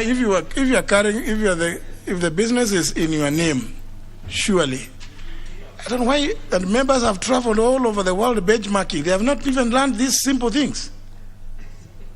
That if business is in your name, surely, you should be in the House. Yes, I commend the member from Vita, the chair of Public Investments Committee, and several other chairs I know who will always be here when business that is in their name. The chair of Justice and Legal Affairs does the same. Business that has your name, surely, it's only fair that you should be in the House. Maybe the member for Suba North, we should engage you at the Center for Parliamentary Standards and Training to do some refresher training.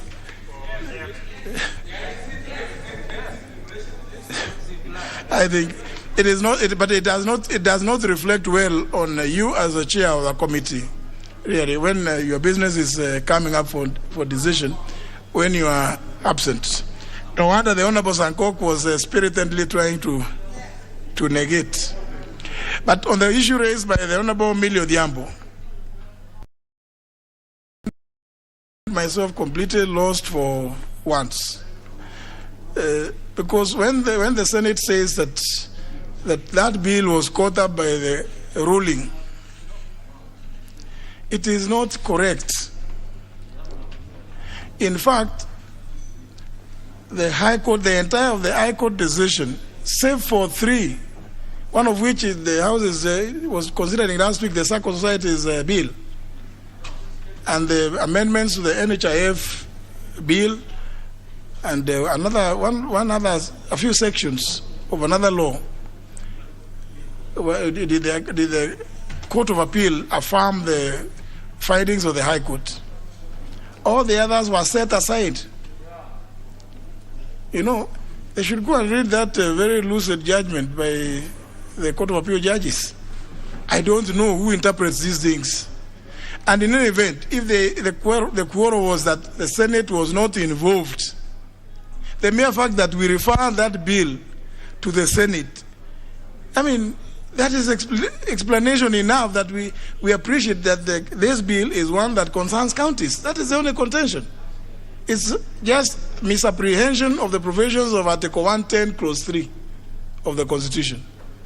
Because surely, if we have referred the bill to them, well, they just say that there should have been some letter between the two speakers. I mean, should the letter supersede the fact of the bill being referred to that House for them to deal with in a precision that the bill concerns counties? Because it's a matter of functions. That is the argument. So I do not know, I do not understand what is happening in that House. There's a big disconnect. As you know, I know they are even here. Some of the bills that they refer to us, for them, even when our committees were busy doing public participation and considering them, the Senate went and republished them afresh. So they have caused total confusion. When there was an agreement that moving forward, they will get the bills.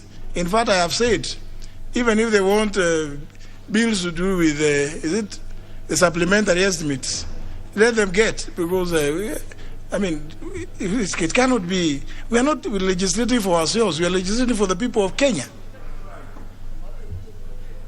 So, in fact, it's a big challenge that, Honorable Millie, we are still, it's work in progress, we are still continuing to do consultations. Millie, you still have something you want to say on it? Thank you, Mr. Speaker, for your indulgence. I was just wondering whether...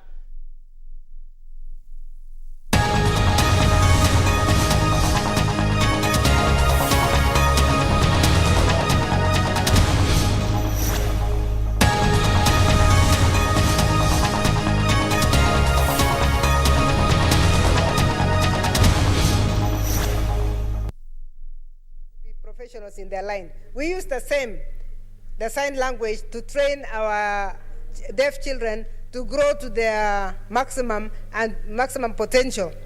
But then the interaction between our children is one that is extremely important. And so even as we look at the rights of the learners with special needs, we need to ask ourselves, where is their right to interact with the others? And that's why I strongly recommend that that the Ministry of Education, it starts to give them interactive sessions, and I really want to support the recommendation that came from a parent that all our children should learn Braille up to grade 4. All our children should learn sign language up to grade 4, just as one of the languages. After all, we are very busy trying to teach our children to learn French. We are teaching them how to learn German and so forth. But if we can take care of, if we want to take good care of our special needs children, our education, special needs education, should be accommodative to make sure that these children, the rights of these children are completely addressed through access to education, access and mobility within the classrooms, and I think this has been articulated very well, and how to make the learning interactive, so that we can fulfill what we are calling the the ministry is calling the accommodation of children with special needs within the other schools. It is a very good strategy that the ministry has, that we don't want to isolate them all the time, but we don't want them to come into class and also be isolated further, because the other children are learning differently and they are learning more things than them. So we must really address them. Putting in infrastructure is a key issue. Facilitating the human resource, as was raised by my dear sister Musuruve, is very, very important. And I think it is this, one of the things that this bill has really done is to give the different levels of government roles. Because currently you find that there is a lot of suffering of the special needs children because nobody takes serious responsibility. In some cases, you hear a county government saying that's a national function. In other cases, you hear the national government saying the county has a lot of money. Why doesn't the county do it? This bing bong between the national and the county governments can actually bring a lot of problems, to this kind of special group that we need to pay attention to. So this bill has actually given very good, clear guidelines on who should take responsibility for what, and the responsibilities of the county governments have been clearly articulated. We know that the county governments are the closer ones to the children. They should be able to identify every child and to take to school. Also, if the county governments take special education very seriously, we should actually be seeing more schools. As I said earlier, for us in the county of Uasin Gishu to have a special school whose children progress to another county because we don't have something that's not attainable in this time in our nation.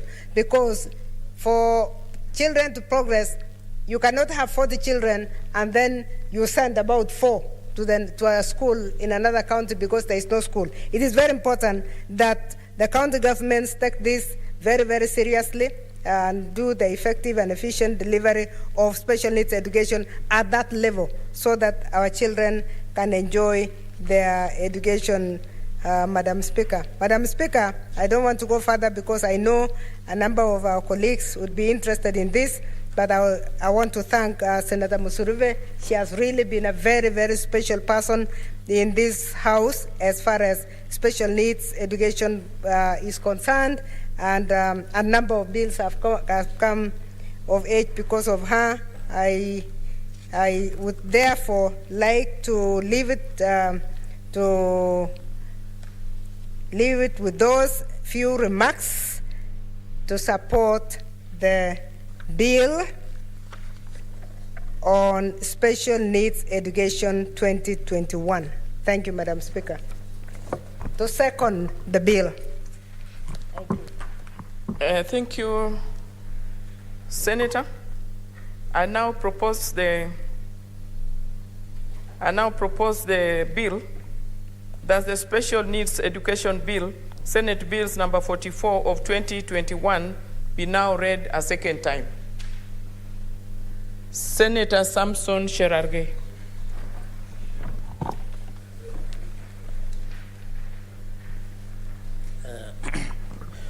Thank you, Madam Speaker, for this opportunity. From the onset, I want to congratulate the sponsors of the bill, Senator Gertrude Musuruve and my neighbor, Senator Margaret Kamara.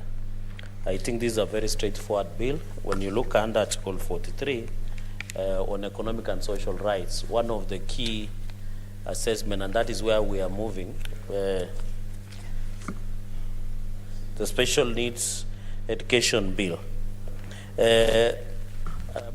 Madam Speaker, I think these are straightforward because when you look under Article 43, the right to access to quality education must be defined. The establishment of Economic and Social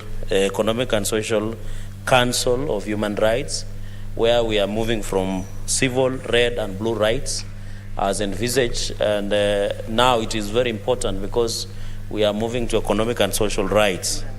Madam Speaker, when we say quality education, it doesn't mean only children who are only able-bodied or who do not have a problem either of impairment in their bodies, but they must have a quality access to education. And I think to give meaning to the quality education, we must look also for the special needs part, Madam Speaker. Of course, the issue of Kenya Sign Language is one of the milestones that the current Constitution of 2010 has put in place as apart from English and Kiswahili, Madam Speaker. And therefore, I think it is very important that when we talk under Article 34 and 35 on right to information and right to information held by anybody, it does not mean to the people who hear, read, and listen. We must also ensure that people who do not see can listen, those who do not listen can understand. And I think it is very important because this has been captured very well. And that is the intention of the drafters, that we don't leave the rest of Kenyans who are people living with disability. And therefore, to give the meaning Article 34 and 35 on the rights to information and right to media, information freedom in the country, and also having Kenya Sign Language as one of the languages, Madam Speaker, is very critical. Madam Speaker, unfortunately, when you go to most of our schools and infrastructure, I can see the government is implementing CBC, and they are doing what we call rapid initiative in terms of adding classrooms or junior secondary schools in the CBC program. But I have not seen the BQ that the Ministry of Education, I want to believe because I have not seen, I've seen some of their BQs, but I have not seen some part where they are saying those classrooms must be disability friendly, where children who have disabilities can access those classrooms. So I think as I know Ministry of Education is watching, they must ensure even if they give local contractors within those schools, those classrooms must be friendly and accessible to the children that have disability. Madam Speaker, in Nandi, for example, we only have one school that offers special needs education, and that is Kapsabet School for the Deaf. That is for the primary, and I think that has been a challenge, as you have said, also in Wazingishu. We also have, and I think we need to, the Catholic Church has done impressive also. They have small homes programs where they try to assist students with the special needs. And when you go to Tindred, Madam Speaker, there are schools that are special homes that caters for children with special needs. And I think I want to thank, and I know there are many churches also who are similar, not only the Catholic Church, but other churches, even the Muslim faithful, and many other religious groupings that have come up to assist the children with special needs. So I really want to appreciate, and the fact that there are many Kenyans, Madam Speaker, who also have a problem. They become disabled, temporary disability, others, and I agree with Senator Msuruve that we must allow the law, because you never know with accidents that happen here and there. Many people who are able-bodied are now disabled, and therefore, because of also cancer and many other diseases, somebody can become from bad. So 3 things, Madam Speaker, so that I allow colleagues also to add, is, of course, we have talked about the infrastructure. The issue is that we need also to appreciate, and I think Kenyans also should know that to get a child who's disabled is not bad, and you know there are cultures who frown upon. And I think it is very important that that we need also. I think the biggest challenge, Madam Speaker, you also being the sponsor, is that there should be acceptance from parents who unfortunately have children who are disabled. They should accept, and that is why I agree that they should be in-service capacity training, because when you go to most of our schools, be it primary schools, secondary schools, and universities, most of the teachers and even learners do not appreciate the unique diversity of the people or children or learners that are that are within the environment. So I agree that there should be an in-service capacity training. We want to see when the CBC are being trained to also teachers, Madam Speaker, there should also be some time from the TSC coordinators, TSC, and also in-service training so that people can appreciate. And I think by saying recruitment training, including in-service, of educational to learners with special education needs, I think it is very important and ensure that we are on the same path. Because sometimes people might not appreciate, us, we have a challenge. Even if this house, we were to have an elected member of, I know we have number, but if we were to have an elected member of parliament and we have to use sign language, I highly doubt if a number of us, even 80% or 90% of the house can communicate. But I want also to appreciate media houses. I've seen a number of media houses nowadays, they have sign language. I've also, interestingly, I can see even with now live transmissions, most of political rallies are now having also sign language, which is a good thing. And Senator Ledama can confirm that, because yesterday he was in Migori. Now, ensure that another access is appraise and review level of access to special educations. And of course, we must ensure, because, Madam Speaker, the exams that are done there is no special exams for one group, simply because, but I think it is good to give standards that are always there, Madam Chair. One of the important things is that the registration process, of course, has been well elaborated. I would not have much, because the principles of natural justice has been put in place, where when you want to register and closure of special needs schools, there should be adequate time. I hope this, given adequate written notice to the institution, should be 3 months or 90 days so that it become practicable. And also, of course, transfer of students, because non-compliance also, you must be aware. For example, Nandi, we have only one school for special needs. So if you want to close one, how do you ensure there is smooth transition? So that 90 days, Madam Chair, will allow proper management. Madam Chair, I wanted to comment something only on, something on the issue of role of county governments. I think because ECD, early childhood development, has been devolved. When you visit most of the ECD centers, especially in Nandi County, they are not what we call disability friendly. They don't have unique ablution block, access to the classrooms. And therefore, I think this is the challenge to governors and county governments, that when they build these ECD centers, early childhood development centers, they must ensure, Madam Speaker, that they are child disabled friendly.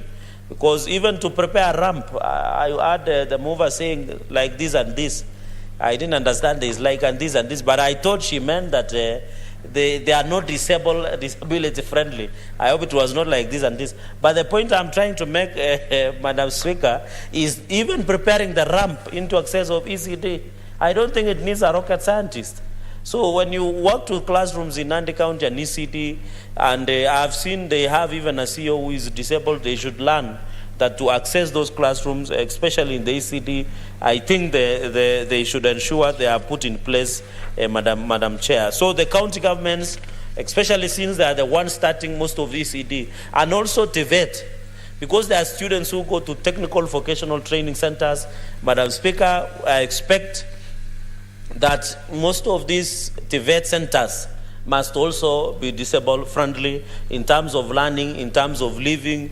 Even we want to see their hostels also, where the students live, even accessing where they use for their own cleaning. So, Madam Speaker, I really want to say that on the part of the county governments, they have a huge role, because somebody might ask, why is the Senate saying county government? They have a huge role because they are the ones who are in charge of VCDs, and then at some level they are the ones at TVETs. I really want also to appeal, another factor that the county governments must play a role is on the aspect of bursary disbursements. We expect, of course, I know there is always, in terms of hiring, in terms of hiring, they must give priority to people. But also when they disperse the bursaries, they should ensure that the children who have special needs, Madam Speaker, are given even 30% of bursary allocation, be it the CDF or even the county government bursary, so that you can ensure, and you know it's very expensive. I have met parents on several occasions, Madam Chair, who have children with special needs, and they tell you the cost of keeping a student with special need in school is a bit higher. It's a bit expensive than a normal student who would go to an ordinary school, Madam Speaker. So I really want to call that the bursary allocation, we should not only emphasize on when we are hiring, but also we must ensure. And of course the TSC, as I've said before. So Madam Chair, by batch and large, these are very straightforward. And this, even this, the bill on the Special Needs Education Bill 2021, Madam Chair, is one of the key bills that will allow us to be compliant in terms of human rights. Because we cannot talk about Article 43 and access to quality education when we cannot ensure that we have put the necessary legislative framework that we have in place. So I really want to appeal to our colleagues. This one can be one of the legacy. And I can assure the Senate that we can get an award for this, not only for the sponsors of the bill, but the entire Senate and even entire Parliament, because we are going into the waters that many people, even in Africa, they have checked, Madam Speaker, cross-checked, that in fact there are no or few countries who have complied in terms of putting a proper, not in mixing with the Education Act, but in terms of putting a proper, unique legal framework. So I think what we are doing here is ensuring that we respect the human rights of every Kenyan, the dignity of every child. We don't want any child who is disabled to feel that they are not part of this country, that they are not part of this nation. And I have not heard, Madam Chair, as I conclude, and I hope all those people who are running for president must also make an undertaking that the people living with disability, especially our learners, they must be given priority to ensure they access quality education. So with those very many remarks, Madam Speaker, I thank you, congratulate you and your co-sponsor, and wish you the best, and I hope that this can be the legacy of the Senate of this session. I thank you, Madam Speaker. And of course, to tell our colleagues who will be governors, please make sure you implement this law. We don't want to call you back to come and ask you, why didn't you implement? And I know you are among who are eyeing that seat, so we expect you to be among the first one to implement the law. I thank you, Madam Speaker. Thank you, Senator Cherargei. Senator Milgo, Alice Chepkorir.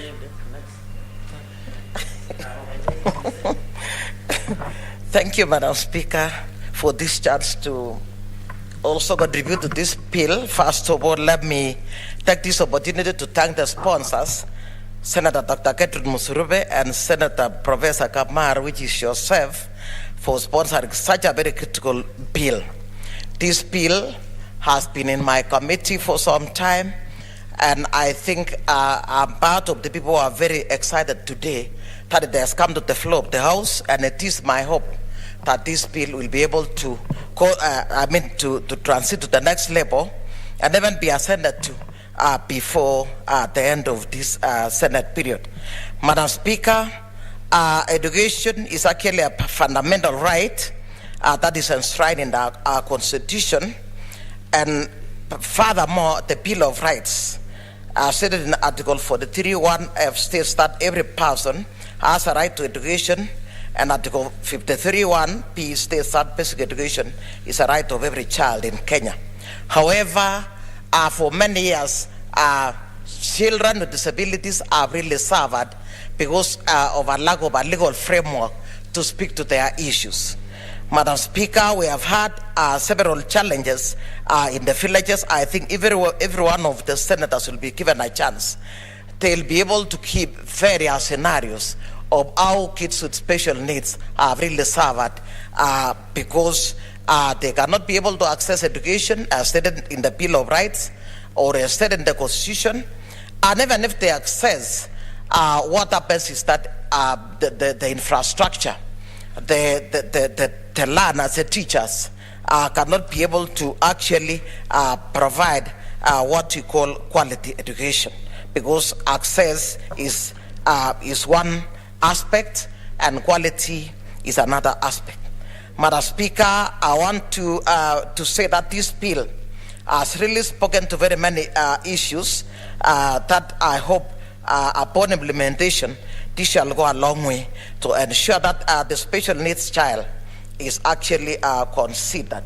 Madam Speaker, in part one of this bill is speaking to very many issues in terms of that is preliminary, the definition of terms, and when it comes to part two, in terms of the objects, Madam Speaker, this one even recognizes the importance of parents and family when it comes to special needs education.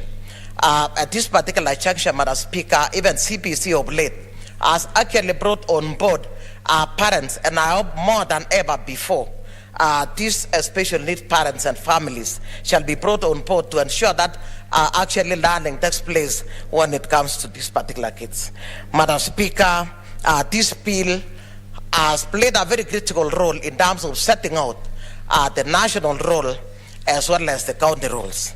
Madam Speaker, of course, as usual, the national role should be setting out the strategy, the plans, the curriculum, and the policy to be followed up to ensure that special needs education is delivered in the best way possible. Madam Speaker, if you visiting the various schools, I remember some time back on a visit to some schools in Western Kishu, we managed to visit one school that was a special school just to look at the delivery of CPC, and we found that there was a disconnect between what the teacher was actually presenting and what the kids were actually taking in. This immediately showed us that there is something that needs to be done as a matter of urgency to ensure that special needs education is given the attention it deserves to ensure that every child is not left behind. When we talk about not leaving anyone behind and we leave the special needs kids, I think you yourself, Madam Speaker, have spoken critically or with a lot of passion about how parents with special needs kids actually serve. And even in this case, they will be able to go through an education system and be able to be self-reliant. I think this will go a long way to actually relieve those particular parents, or in this case, guardians. Madam Speaker, Kenya is implementing CPC, which is a skills-intensive kind of education. And it is our hope that with this bill, we hope special needs kids will further have the teachers that are going to teach them, having even more, or in this case, skills that speak to their needs more than ever before, because these ones, their needs go beyond the ordinary child. Madam Speaker, I want to say, apart from setting standards, we want to call upon the national government that whatever they do, they must ensure that they actually have the special supervisory unit, that what we usually call standards assurance unit, that would ensure that whatever has been set out to be implemented in the county governments is followed up to ensure that the proper standards are implemented. I say this, Madam Speaker, because ECD is one of the most challenging sector of education. While it is the foundation of education that must be delivered in the proper manner, most of the ECD centers in our counties, which is a function of the counties, is suffering a lot. One, because of the fact that the teachers that are supposed to teach in ECD centers are being tossed from one level to another. The county government that is supposed to remunerate them keeps on blaming the national government that it actually sent the function of ECD and never sent it together with funding. When we speak to the national government is saying everything else was, the whole function was sent to the county governments, but then they only lack that is issues of delivery. And as I'm speaking right now, Madam Speaker, ECD centers have suffered a lot. The infrastructure may be put up, and then there are no proper sanitation, no proper materials, teaching materials. Teachers are not even sufficient yet that is the function of the county governments. And as we talk of special needs, in fact, the major, I think special needs education, while it is still a function of the national government, most of the infrastructure, which is supposed to be implemented by the county governments, is of course domiciled at the counties. And in this case, we expect that the special needs classroom will be up to the specification that is given out by the public institutions, that is the public codes, Madam Speaker, public that designs and provide for the necessary infrastructure. Because when it comes to implementation, we do realize that part of the county functions that this bill has specified is actually to implement this by putting up the infrastructure.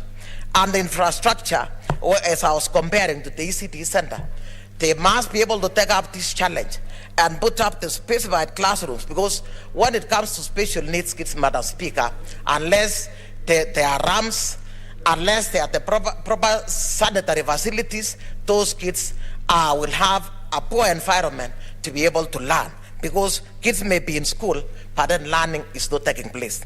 Madam Speaker, county governments are supposed to even establish what we are calling that is assessment centers to be able to place these special needs kids in the right areas, and therefore we are calling upon the national government, upon ascension of this particular bill, that the board that is going to manage these particular institutions must look out to ensure that those classrooms have got the necessary facilities.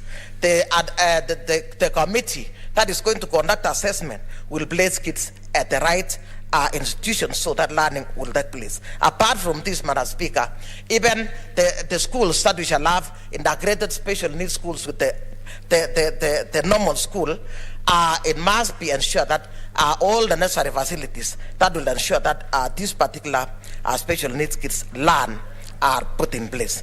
Madam Speaker, this bill has even considered issues registration, and I think registration is very critical to maintain a proper inventory, to know that where are the special needs schools, what do they need, do they have the proper facilities, do they have the right number of instructors or teachers, do they have the necessary materials, do they have whatever is set out in the standards that is laid by the ministry. Madam Speaker, this bill under part 4, which is registration, has also set out the reason for closing a special needs centers that are set up by private individuals.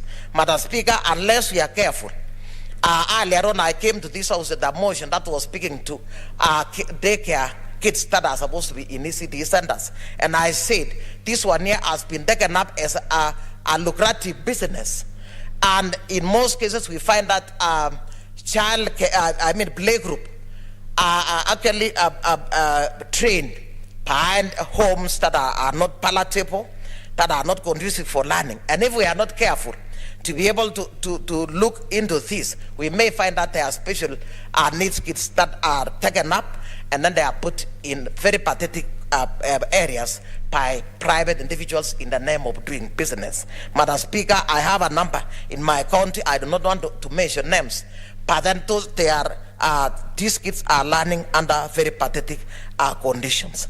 Madam Speaker, this bill has gone a long way to speak to a number of issues. The board, this board, which will even include persons that have got special needs, in order to be able to specify the needs in various institutions or special learners, the materials that are required to ensure that these kids are provided with the right materials. Madam Speaker, part 5 of this bill has also gone to speaking about identification, and I've already spoken to EAC centers that must be set up in the various counties to ensure that special needs learners are actually taken care of, or rather given the necessary facilities. Madam Speaker, I want to say, as I thank you once again, that with this bill passing, we also have the other bill, the sign language bill, and then we even have another bill that is still not brought on board, the interpreters bill that we are sponsoring with Senator Musurube again. I'm sure if these 4 bills will pass, the needs of the learners with special needs will have been taken care of. And what it is, we are only calling upon the concerned parties that these special needs learners are also Kenyans. They need to be considered, they need to be provided for. And then we want to call upon the county governments. I heard someone calling upon those people, our colleagues who are going to be governors, to ensure that whatever has been said at the counties, one of the functions of the counties, to ensure that they implement, because without implementation, such great bills can be there on paper, Madam Speaker, but then they just remain there without, without any implementation, and it will be of no use to any learner. With these very many remarks, Madam Speaker, I wish to once again thank Senator Musuruve for this great bill, and I hope it shall see the light of day. Thank you, Madam Speaker. Thank you, Senator Milgo. Senator Kajwang Moses Otieno.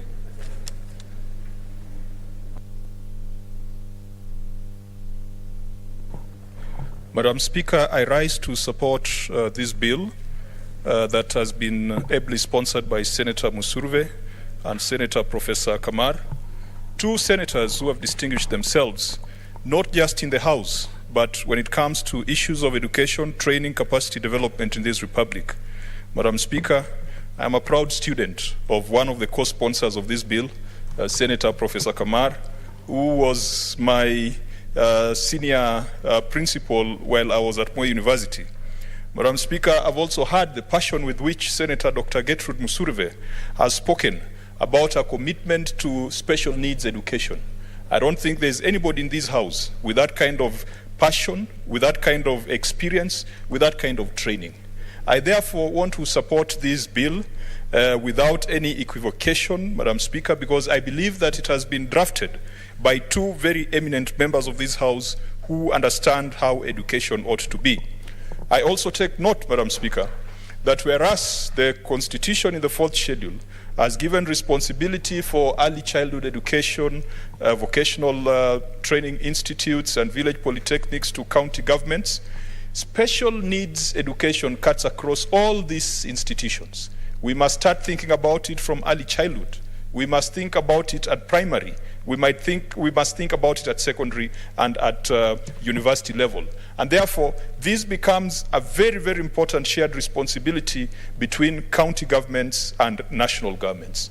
Madam Speaker, when we think about disability, there's a lot of stigma that is associated with it. And yet, it has been said for a very long time that disability is not inability. We have seen that in many cases, disability has been caused by poverty. In fact, Madam Speaker, many a times you will hear people say that one is poor and disabled. Poor because they are disabled and disabled because they are poor. In many cases, it is poverty that has driven many young children not to undertake even the proper immunization and early childhood healthcare initiatives that then they end up with cases of disability. And Madam Speaker, I'm glad that Kenya is one of those countries that has largely eliminated polio, which in many, many years gone by was one major cause of disability amongst the population. I still see in my village elderly people who became disabled as a result of a weak vaccination regime back in the days. And you find that they missed certain vaccines, and as a result, they suffered polio and other diseases that were easily preventable. I'm glad, Madam Speaker, that even though we are still battling poverty, illiteracy, and disease, the aspect of disease that causes outright disability, issues like polio, have been brought largely under control. And I do hope that there will not be a resurgence, as has been seen in places like Nigeria, where religious beliefs are turning people away from getting conventional vaccination and health initiatives. Madam Speaker, the special needs education, as we have said earlier, needs to be looked at from all levels. And in my mind, I do not think that we should be generally advocating for segmentation or separation of special need students from the rest of the population. To the greatest extent possible, I do believe that this bill would want to advocate an integration framework. It might not be very feasible for us to say that the percentage of Kenyans who have special needs should be segregated and placed in different institutions that only cater for their needs. To the greatest extent possible, we need to make it clear to our children that any child you come across with a hearing disability, with a speaking disability, with a mobility disability, there is nothing different between that child and your child or your brother and sister who is fully able. Perhaps they would be disabled in one way, but greatly gifted in another. Madam Speaker, I would wish to see a school like where my son goes to, a situation where children with special needs are integrated into the curriculum and integrated into the programs in a manner that still respects their special abilities. I would like to see ramps established in those institutions. I would like to see Braille being available in those institutions for students with reading and seeing disability. I would like to see the integration of technology in those institutions so that these children can take advantage of their special abilities, not inability, but special abilities, and to be part of the bigger community of other children. So, Madam Speaker, in drafting this bill, I hope you've taken into consideration that we are not talking of segregation or concentration camps for children with special needs so that they can be trained in a different environment, but integration so that those children who seem to be born with all their physical abilities intact can learn to interpret and can learn to integrate and live together with those with special needs. Madam Speaker, we have many, many Kenyans who have battled in a disability or special ability and have become very prominent today. Senator Gertrude Musurve is an example, a very shining example in this House. Senator Mwaura is another very shining example. Even in the last parliament, we had people like Senator Leshore. Mr. Speaker, I can tell you that as it is today, when it comes to my tastes and my choice of music, because taste and choice of music is fairly dynamic, today, the best Kenyan artist or the best Kenyan gospel musician that I can spend hours upon hours listening to is a gentleman called Reuben Kigame. Mr. Speaker, Reuben Kigame also happens to be a presidential candidate. And if Baba was not running, I would vote for Reuben Kigame, simply because of the beauty of his music. Reuben Kigame lives with a disability, and that disability is in the form of seeing. But God has blessed him in so many other alternative ways. Mr. Speaker, if you follow the career of Reuben Kigame, the number of songs is done, the manner in which his songs are applied in praise and worship across churches of all denominations in this republic, not just in this republic, but across Africa. So, Speaker, it will tell you that if God takes away your sight, he will give you something else in double measure compared to what he has taken away from you. And therefore, it is important that as a society, we be compassionate and we be considerate to those who have been born with certain lesser abilities, because God shall multiply their abilities in other ways. There is a school next to my home called Hope School for Special Needs, Mr. Speaker. And I think when I look at this legislative proposal, I see some hope that the Hope School for Children with Special Needs is finally going to get some consideration. As it is, the Hope School for Children with Special Needs is hanging somewhere in limbo, because there are those who assume that it should be the responsibility of county government, and there are those who think it should be the responsibility of the national government. And this confusion arises because there are students or there are pupils at this school who should be at early childhood education level.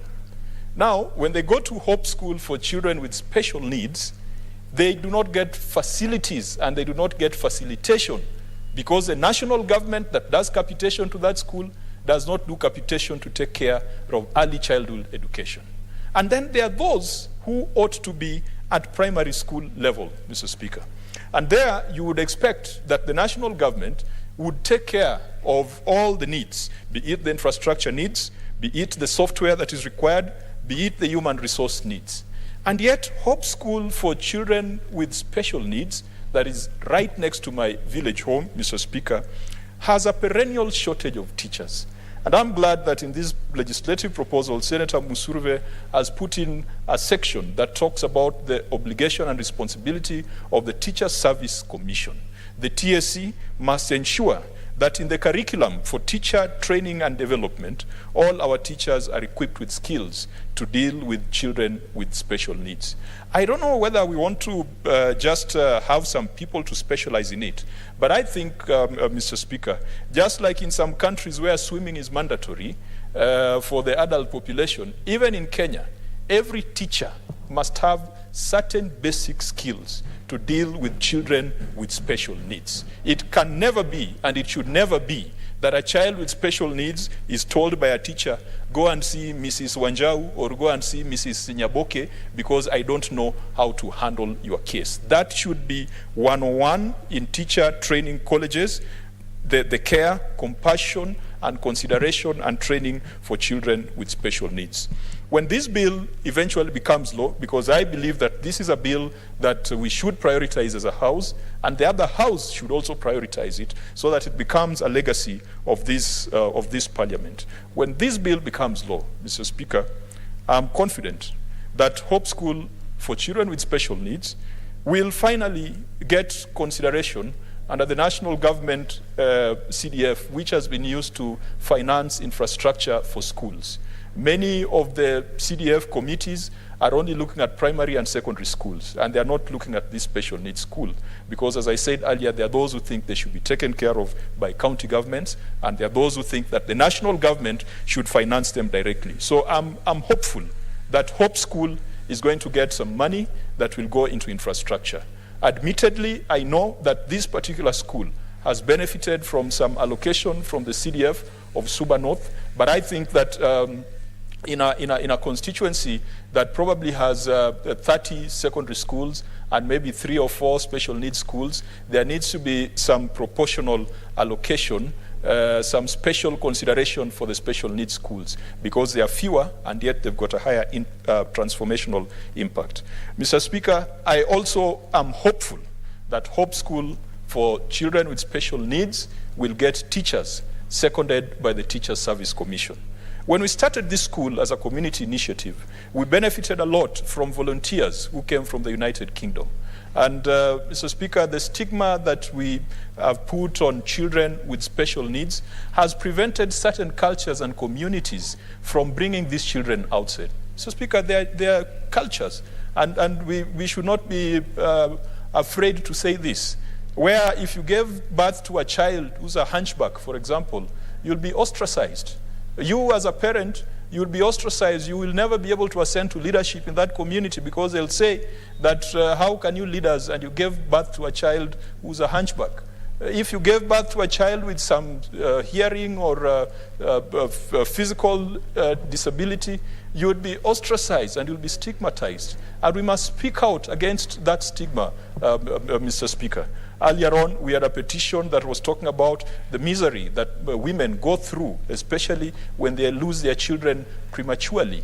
There are a lot of things that would happen if we don't invest in a proper and sound healthcare system, Mr. Speaker.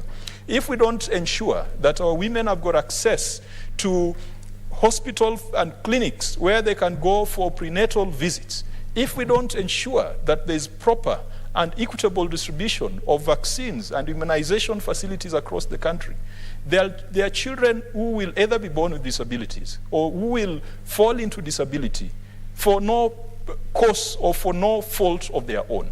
And so that stigma, we should toss it out of the window, and we should treat everyone, all our children, in a manner that makes them feel comfortable and makes them feel proud to be part of this country called Kenya.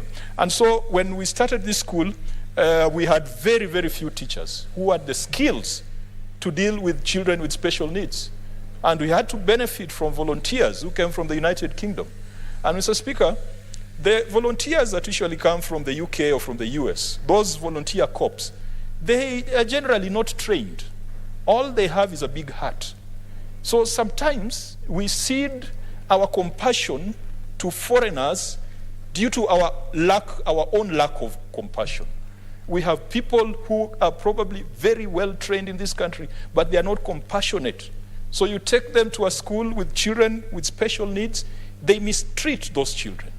We saw sometimes those children who perhaps had some mental difficulties being tied on poles and posts like cattle, like animals. And yet, these actions are being done by persons who are supposed to have had training. Training is not enough. Compassion, Mr. Speaker. And we saw that. We saw that when we had the British volunteers. There were young girls, young boys who had just completed, perhaps some of them were 19 years, 20 years old, 21 years old, but they showed us what compassion means and what difference it makes. That person who has been, the entire society has given up on them, that their job is to roam around the marketplace and to collect garbage at the end of the day, that person, given an opportunity, there is a talent and a skill and an ability in them that can be nurtured to make them useful members of society. And Mr. Speaker, we need to look at that. We need to look at those persons born or who have acquired or disabilities in the course of their lives. Let's give them equal opportunities. Let's give them not just equal opportunities, let's provide equitable opportunities so that they're able to exploit their hidden potential. And as I said, Ruben Kigame being a very good example of a musician who has overcome adversity to today run for the presidency. And the fact that he's not getting a lot of coverage in the media is simply because besides his talent and compassion and skills, he has not stolen money to be able to stage big shows and big convoys like everybody else. But Mr. Speaker, I want to wish Ruben Kigame well, because he's going to be a very good representative of the small community that we have, of persons who are born or who acquired some disabilities but have overcome them to achieve and to accomplish much more than those who God gave all their faculties. But, Mr. Speaker, I pray that we fast track this particular bill, and I pray that this, again, as Senator Cherargei had said, this becomes a poster bill from the Senate and from this Parliament. Mr. Speaker, with that, I beg to support, and I'm eagerly waiting for the vote so that this bill can get to the President's desk. Thank you, Mr. Speaker. Senator Dr. Agnes Zani.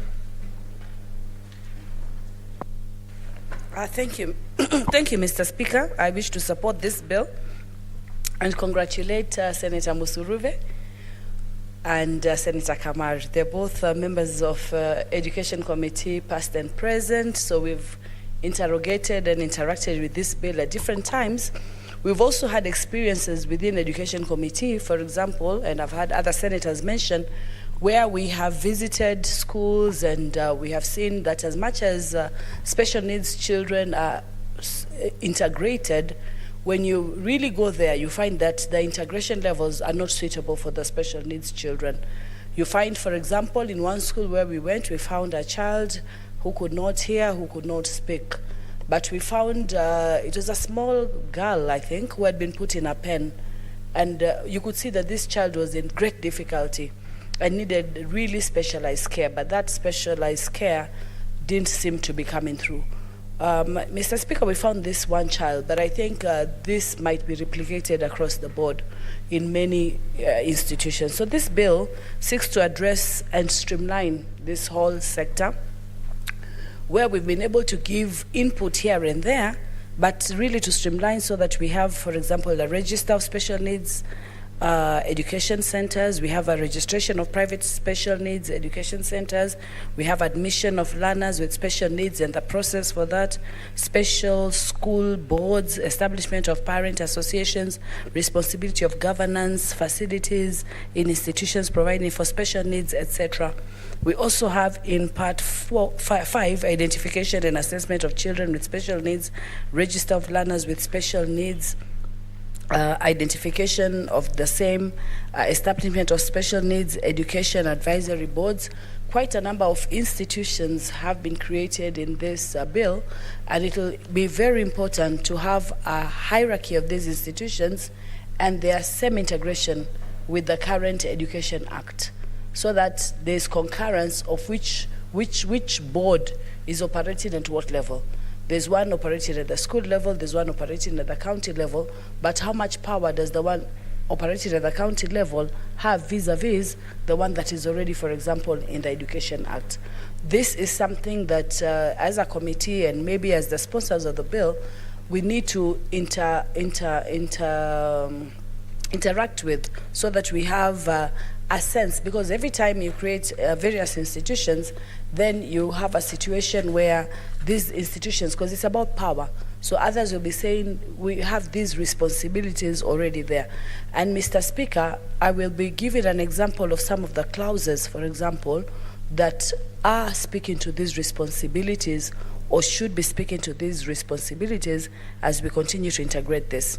But this bill really goes to look at the integration of the various institutions, including Teacher Service Commission being put on board there with the responsibilities of governing bodies, and also disqualification from receiving funding for those who have not kept to certain laws.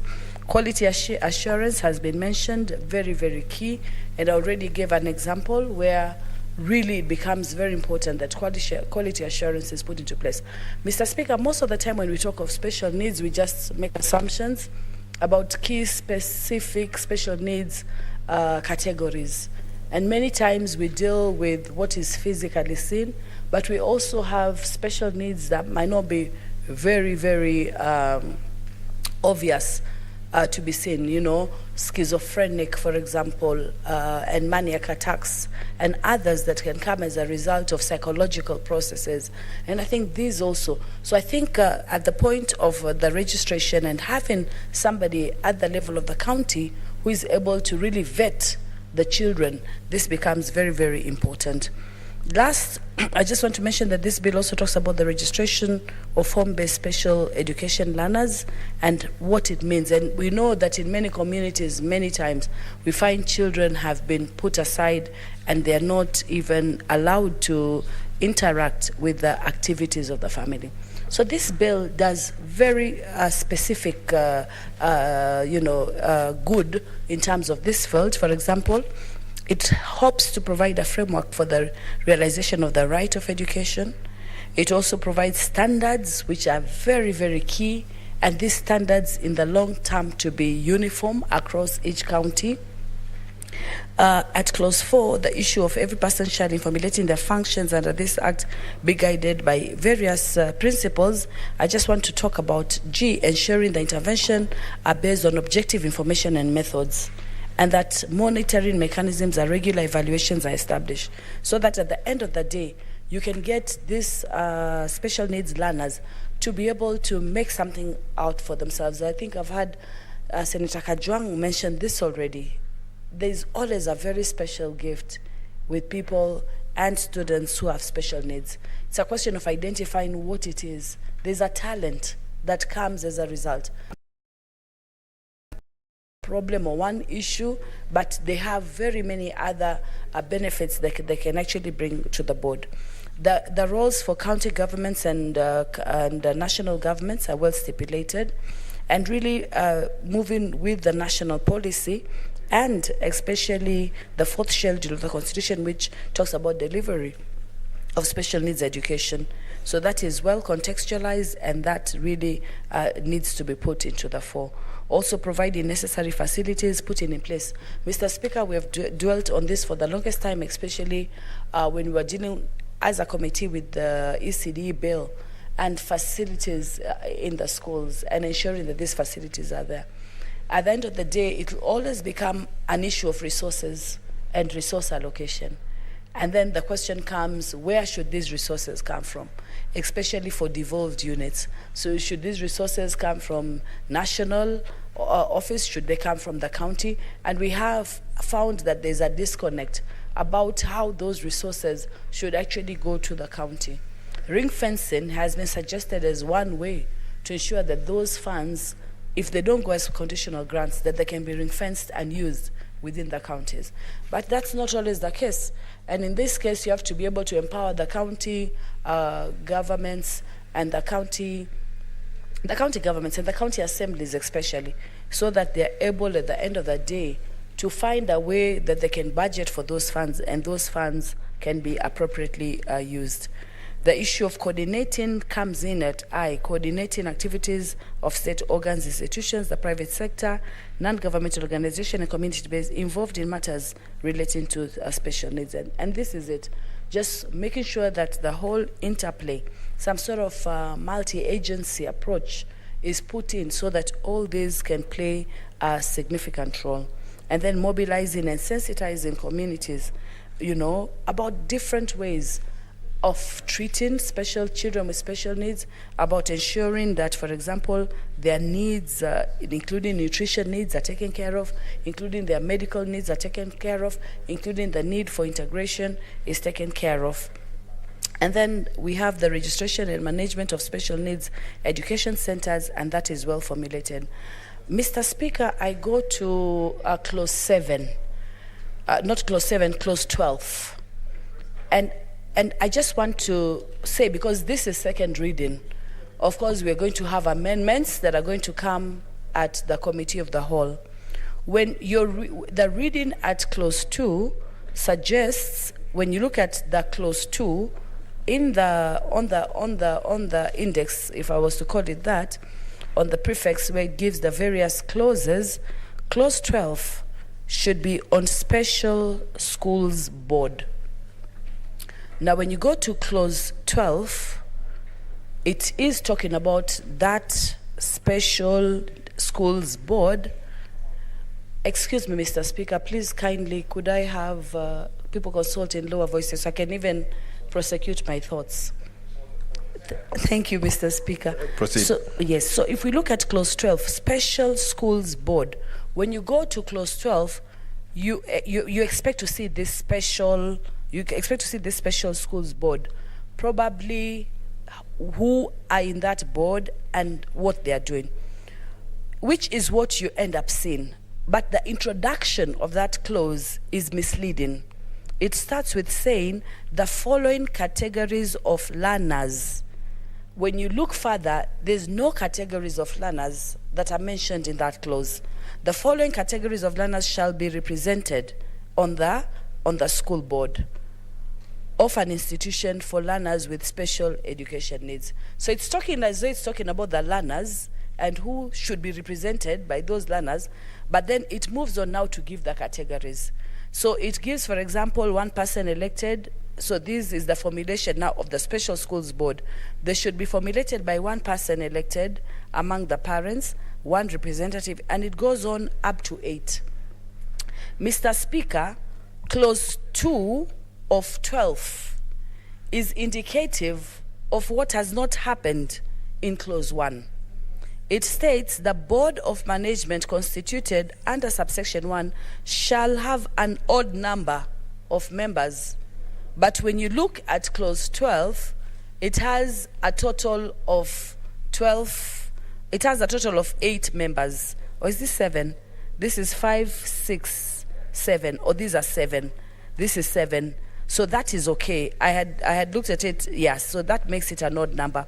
I think the complication can come where now it says for the 7th member, in the case of a sponsored education center, one person nominated by that sponsor. But what if it is a center that is not under sponsored education? Then the membership will be 6, which will present it to be an odd number. So that clause might need just a little bit of rectification for clarity. Likewise, the information for clause 15, when we go to clause 15, on the description of the clause 15 is responsibility of the county education boards. But when we go to clause 15, where we have the responsibility of the county education boards, it says where a county education board is satisfied that the resource or facilities required for the delivery of special needs are not available, it's given a description for something else. When somebody sees responsibility of county education boards, we expect to see those responsibilities. And I think those responsibilities are contained in another clause I think it is at clause where county board is of the opinion, for example, clause 21 has some of the responsibilities put in there. And then also at 19, every county education board shall maintain, register, and then every county board at 20. Every county board of education shall examine or cause to be examined, and then it gives specificities about that. So, Mr. Speaker, I think as we proceed with the bill, we need to be able to, for example, now at clause 22, there's clarity at 4, where the functions of the advisory board are clearly stipulated. Mr. Speaker, we know that every time we talk about all these institutions, especially at county level, people will sometimes be trying to take up some of the responsibilities. There might easily be an overlap. So when it comes to the county board, we need to be very, very specific what their responsibilities are, and that these have been clearly stipulated. For example, like the advisory board at clause 22 is very clear. To examine content, comment, and advise the Cabinet Secretary on any rules and regulations proposed to be made under this Act, to advise the Cabinet Secretary, to make annual report, such other functions. So the formalization of the various institutions is very, very good. I think what we need to do is just be able to get out all these responsibilities. I think it's really just a question of the technical putting of the various clauses at the various times, but it doesn't affect the content of the bill. The content of the bill is basically saying that this institution should be created, and then it gives the pros and cons, and then it gives the various responsibilities, but these need to be all put together.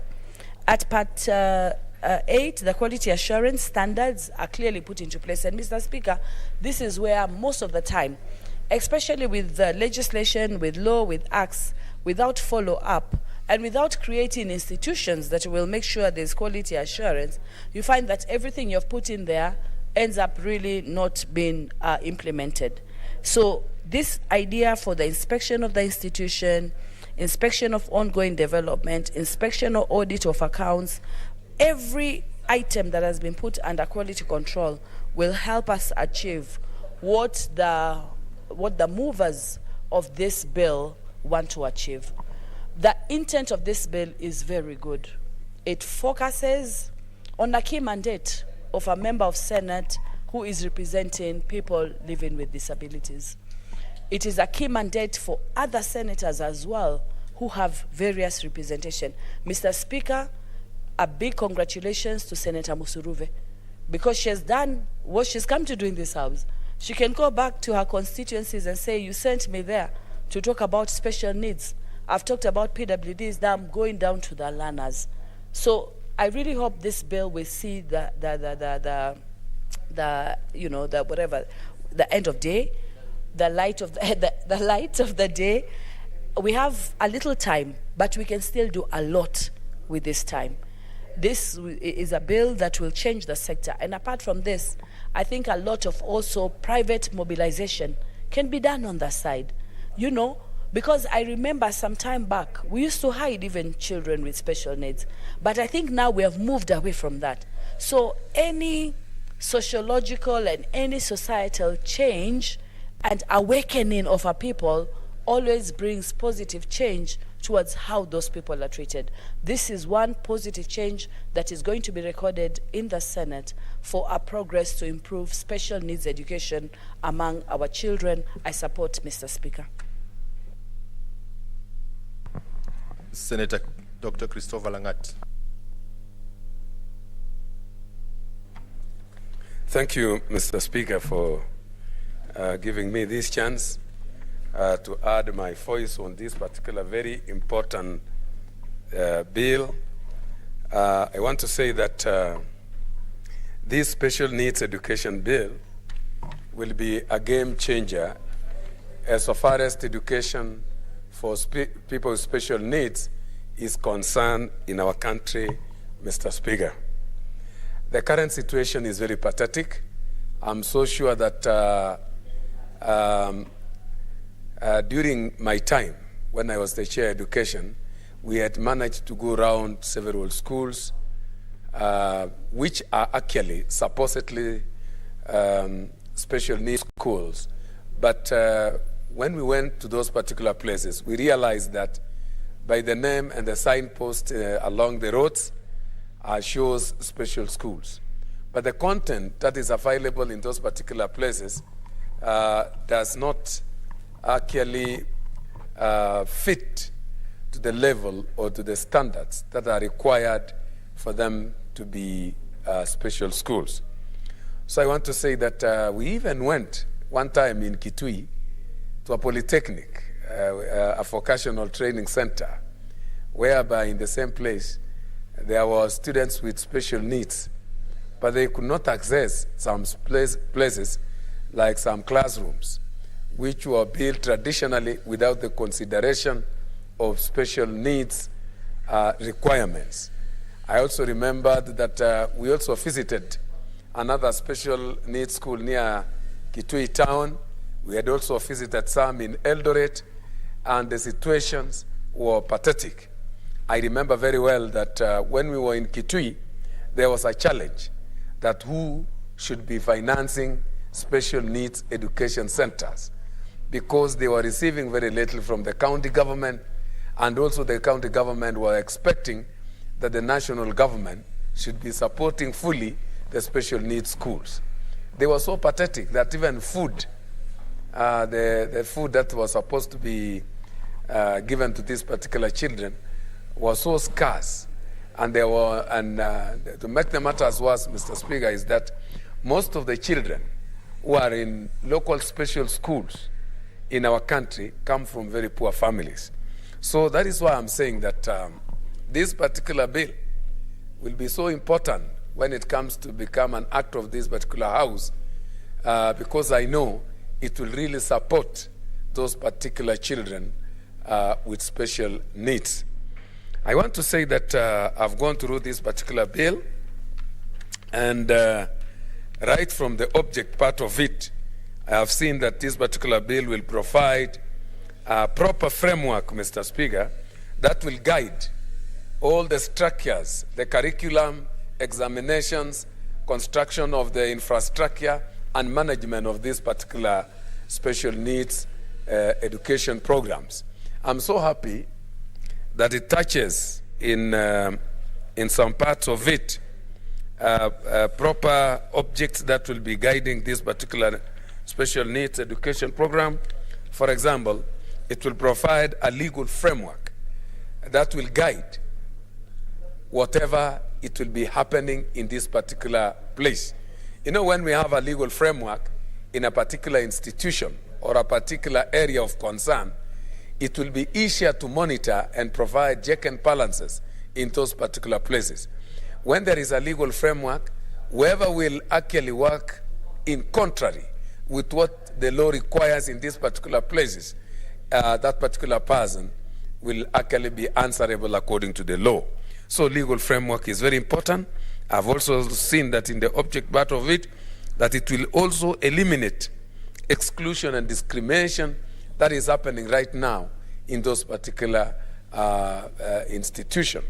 So there is a lot of discrimination, Mr. Speaker, when you see currently in the current situation that these particular children, though everyone in this country has a right to education, the current situation, the current law, the current legal framework that exists in this particular country does not provide a robust legal framework that will actually eliminate discrimination on matters to do with special needs education. I'm also very happy, Mr. Speaker, that this particular bill provides the clear role of the national and county government. Right now, you can see very well that, Mr. Speaker, that the high school, the secondary school education, the primary school education in this country, the tertiary education and universities fall squarely in the hand of the national government. And that is why provision of finance and management is so organized and structured that it can easily be identified, monitored, and even when it comes to matters to do with finance, it is so easy to tell who should be funding which particular level of education. When it comes to early childhood education, which I want to thank this committee also that during this particular period or during this particular tenure of ours, we managed to come up with early childhood education bill that is now providing effective framework to management, recruitment of teachers, and even structures of early childhood education in this country. And I'm very happy, Mr. Speaker, sir, that with the extension of that particular bill to an act of parliament, most of the counties today have really implemented it. One of the counties that I'm very happy that they have implemented that particular early childhood education act is Bomet County. That today, as we are speaking, the county government has employed 1,300 teachers to handle early childhood education on permanent and pensionable basis. I'm also happy that most of the counties have implemented that particular bill, and now they are providing feeding programs to our children in early childhood education. So if that particular bill has really done a lot of good work to our early childhood education centers, therefore this particular bill on special needs education to our children or to our people in our societies who are actually disadvantaged either physically or mentally or in any other way, or in one way or another. So this particular bill is very important, Mr. Speaker, because I've also seen in some part of it that it provides a framework for registration and management of special needs education centers. I want also to speak, I want to highlight on this one very much, that registration of schools in this country is very slow.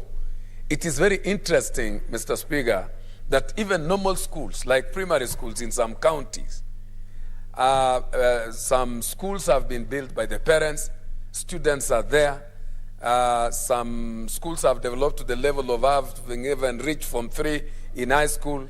Some schools have even progressed to reaching Standard 7 or Standard 8 in some places. But the most unfortunate thing is that some of these schools have not been registered. And when you get to the ground to find out from the directors of education the reasons why these particular schools have not been registered, you get some obvious reasons concerning land, the size of land, the provision of facilities such as washrooms or toilets and the rest. The government is refusing to register these schools, yet the same government is supposed to provide. Even with some places, you see the parents have struggled and put down some structures, still the government is not ready to register or support the parents to that particular extent. So I want to say that even in my county, I'm still struggling in Bomet County, that some schools, I have got about 5 schools that were supposed to register candidates for Standard 8, but because they have not been fully registered, Mr. Speaker, those particular schools have dispersed children to very far away centers to be registered. So I want to say the registration, even though there is a proper framework for registration in this particular country for secondary schools and primary schools, they lack government support. The government directors of education simply come with the quality assurance personnel to inspect what they have not assisted the parents to build. It is very ridiculous that instead of supporting the parents' effort to establish structures, they only go around to inspect them, and at times they close them without their support. The construction of classrooms in this country, Mr. Speaker, lies squarely on the ministry, not the parents.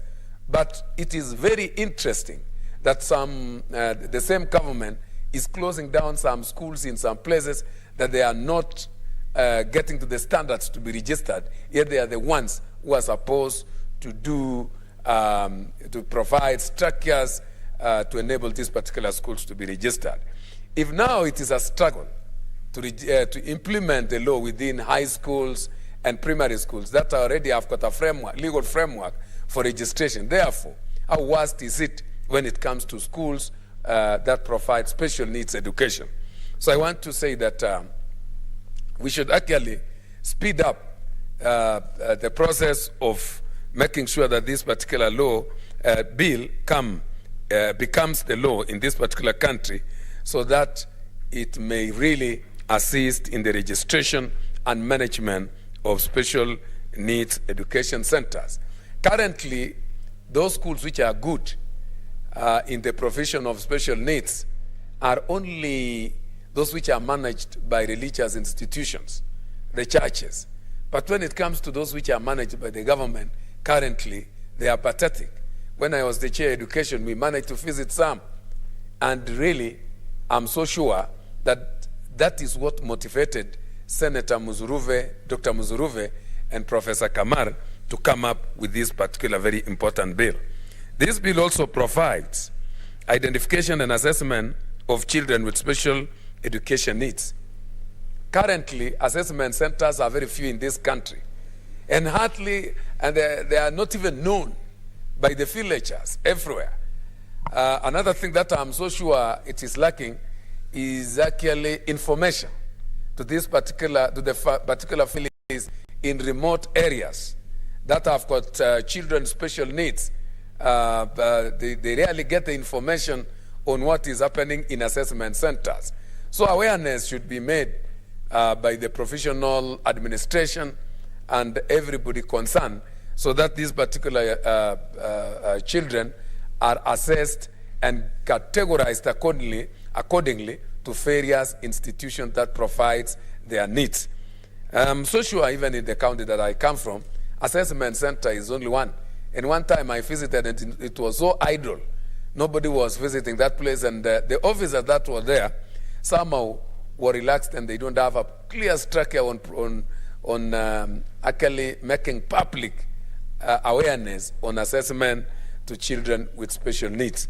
So I want to say that the identification and assessment of these children with special education needs is very important. You know, stigma also is so high in some communities, Mr. Speaker. Say that some parents are not even ready to take these particular children to assessment centers so that they could be assessed and be assisted accordingly. But I want to say that the provision by this particular bill on effective structure on assessment is very important. Another thing that really impressed me is the institutional management of special education, which is somehow lacking in our country, and I want to say this will be a game changer on matters to do with management of centers with special needs. And then the development and financing of special needs education. As I had said earlier, the greatest challenge that we really discovered when we were going around these particular special needs education centers in the Committee of Education is financing. We realized that these particular centers that are existing today with very poor structures that are meant for formal education or formal or normal people, what is lacking is financing. These particular schools are not well financed. The county governments somehow are not aware if it is their responsibility to finance these particular institutions for special needs. Neither the national government is also very much ready to provide financing to this particular institution. But I want to say, even a directorate should be created on matters to do with management and financing of these particular institutions for special needs in our country. Funding special needs education institution is what makes me so happy, because this particular bill has clearly stated and demonstrated in a very robust way an effective financing structure of this particular institution. Of great interest also is to make sure that they are of standard and of high quality. And that is why I'm very happy that quality assurance and standards of special needs education is also provided in this particular bill. You see, without a directorate or a department of quality assurance, things will not move on with special regard to the standards that are required. So to arrive at international standards in the provision of special needs education, this particular department is very important. And I want to say that the measure of a civilized society, Mr. Speaker, can be seen on how a particular government handles special interests, like when it comes to gender, cognizance of gender. Another one is when it comes to handling our children, and more so is how we handle people with special needs. So I want to say that I really support this particular bill, and that is why I had to take time this particular afternoon to make sure that I stand in this particular house to say that this is a very, very important bill that will support the developmental growth, educational growth of our children with special needs. On top of this, Mr. Speaker, I would like also to ask our brothers in the National Assembly to make sure that such very important bills are given special time, and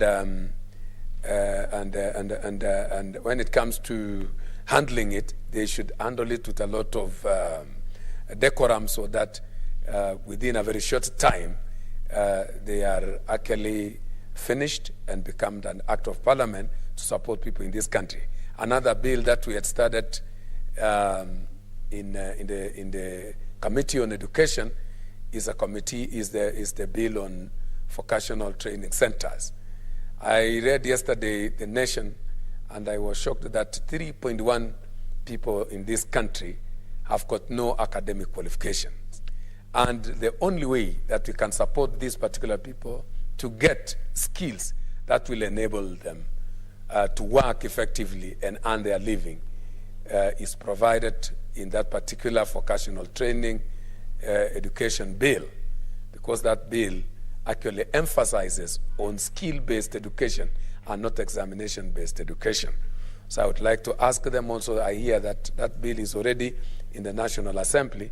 I would like to request them that they speed up the progress of that particular bill, because these are the things that will enable our country development to arrive at the required standard. Thank you, Mr. Speaker. I support this bill, and I want to congratulate the two sponsors of this particular bill. Thank you. Senator Olekina.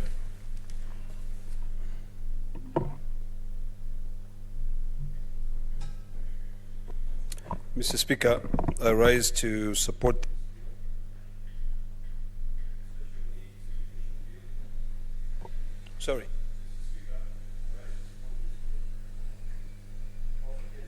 What's going on?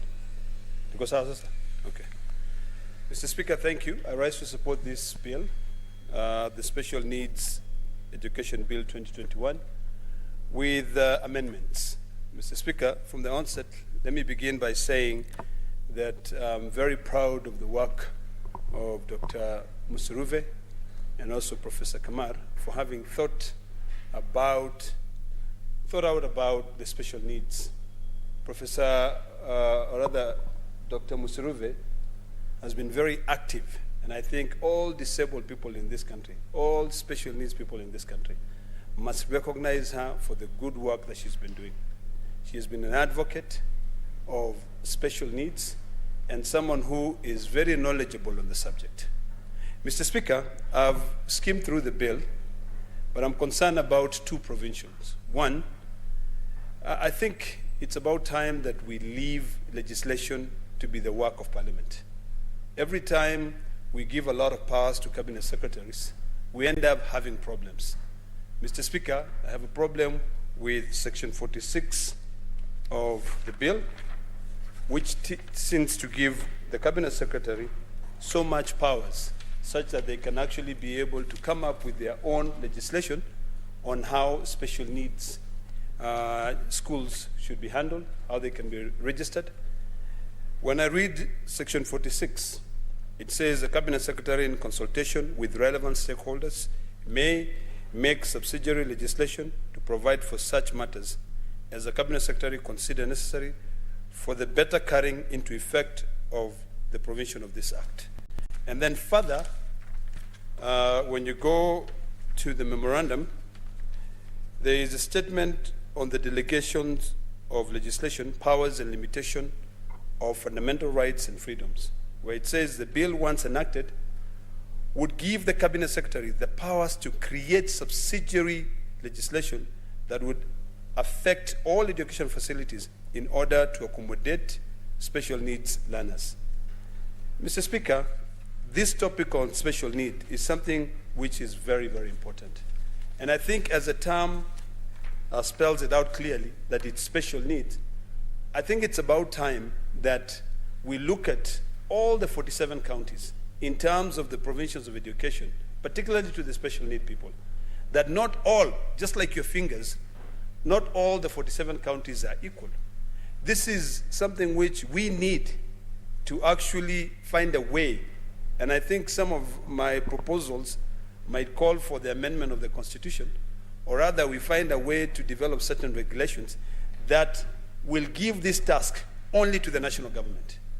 Mr. Speaker, if you go to Samburu or you go to Narok County today and you go and look at special needs schools, you'll be embarrassed. You know, these people are already so disadvantaged such that us who are already so advantaged by the fact that we've got all our faculties together, we can be able to move from one place to another. And even if you go through a rough school, one way or the other, you'll be able to find your way and get through life. Some of them, the schools that they go to or they attend are so dilapidated. And by giving that function and saying that the county government should be responsible to provide, it says a county government, if you read section 7.1, it says a county government shall be responsible for the implementations and effective and efficient delivery of special needs education with respect to the learning institution failing within the mandate under Part 2 of the 4th schedule of the Constitution. It sounds so good. In fact, but for me, it's so utopian. Because a lot of these county governments really do not even follow what they're supposed to do. If you go to your counties, if you go to my county of Narok, if you go to Kajiado, if you go to Samburu, you'll find that our county government spend most of the money building secondary school, which is a function which is not their responsibility. That's a national government function.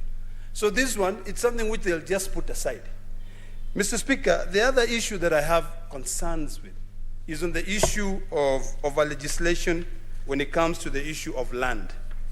There's a provision here, if you go to section 40 on the miscellaneous provisions of the Act, where it talks about where a special education institution is established on land owned by the government, including land held in trust by a county government, the education institution shall have the rights for the duration of its existence. Duration of its existence. That's a very dangerous statement, Mr. Speaker. Because you are purporting to say that, you know, special needs schools are not things which should be perpetual, but things which should only be set up for a period of time. When you now go in and say, as you know, have a right for the duration of his existence to occupy and use the land for education purposes at or in connection without interferences. You already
Marcus. Ah! You scared me. Auntie! I know you wouldn't say anything to your parents. You'd rather keep it from them, pretending to be happy. What kind of attitude is that? I must have been insane to let my sister marry you. Sure! Oh. You think you can bully my son, huh? In your dreams. Go back to your parents and never come back! Are you gonna spend the rest of your life with that boring woman just to maintain your reputation? If you ever miss me, come find me.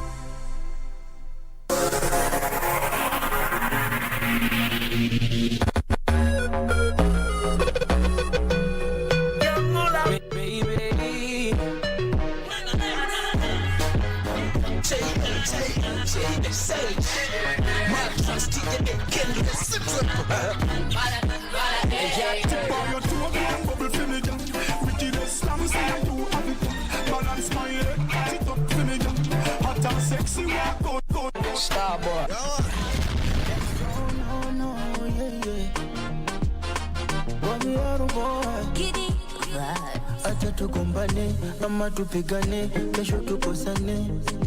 Still I'll fall for you, I will fall for you.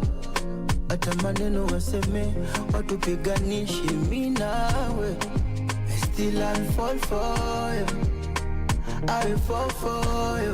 This love is unbreakable, unbreakable, unbreakable, unbreakable.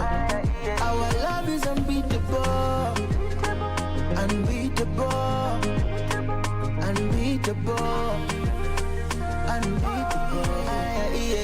Unconditional love, unconditional love. Nakupenda unconditionally, baby. Unconditional love.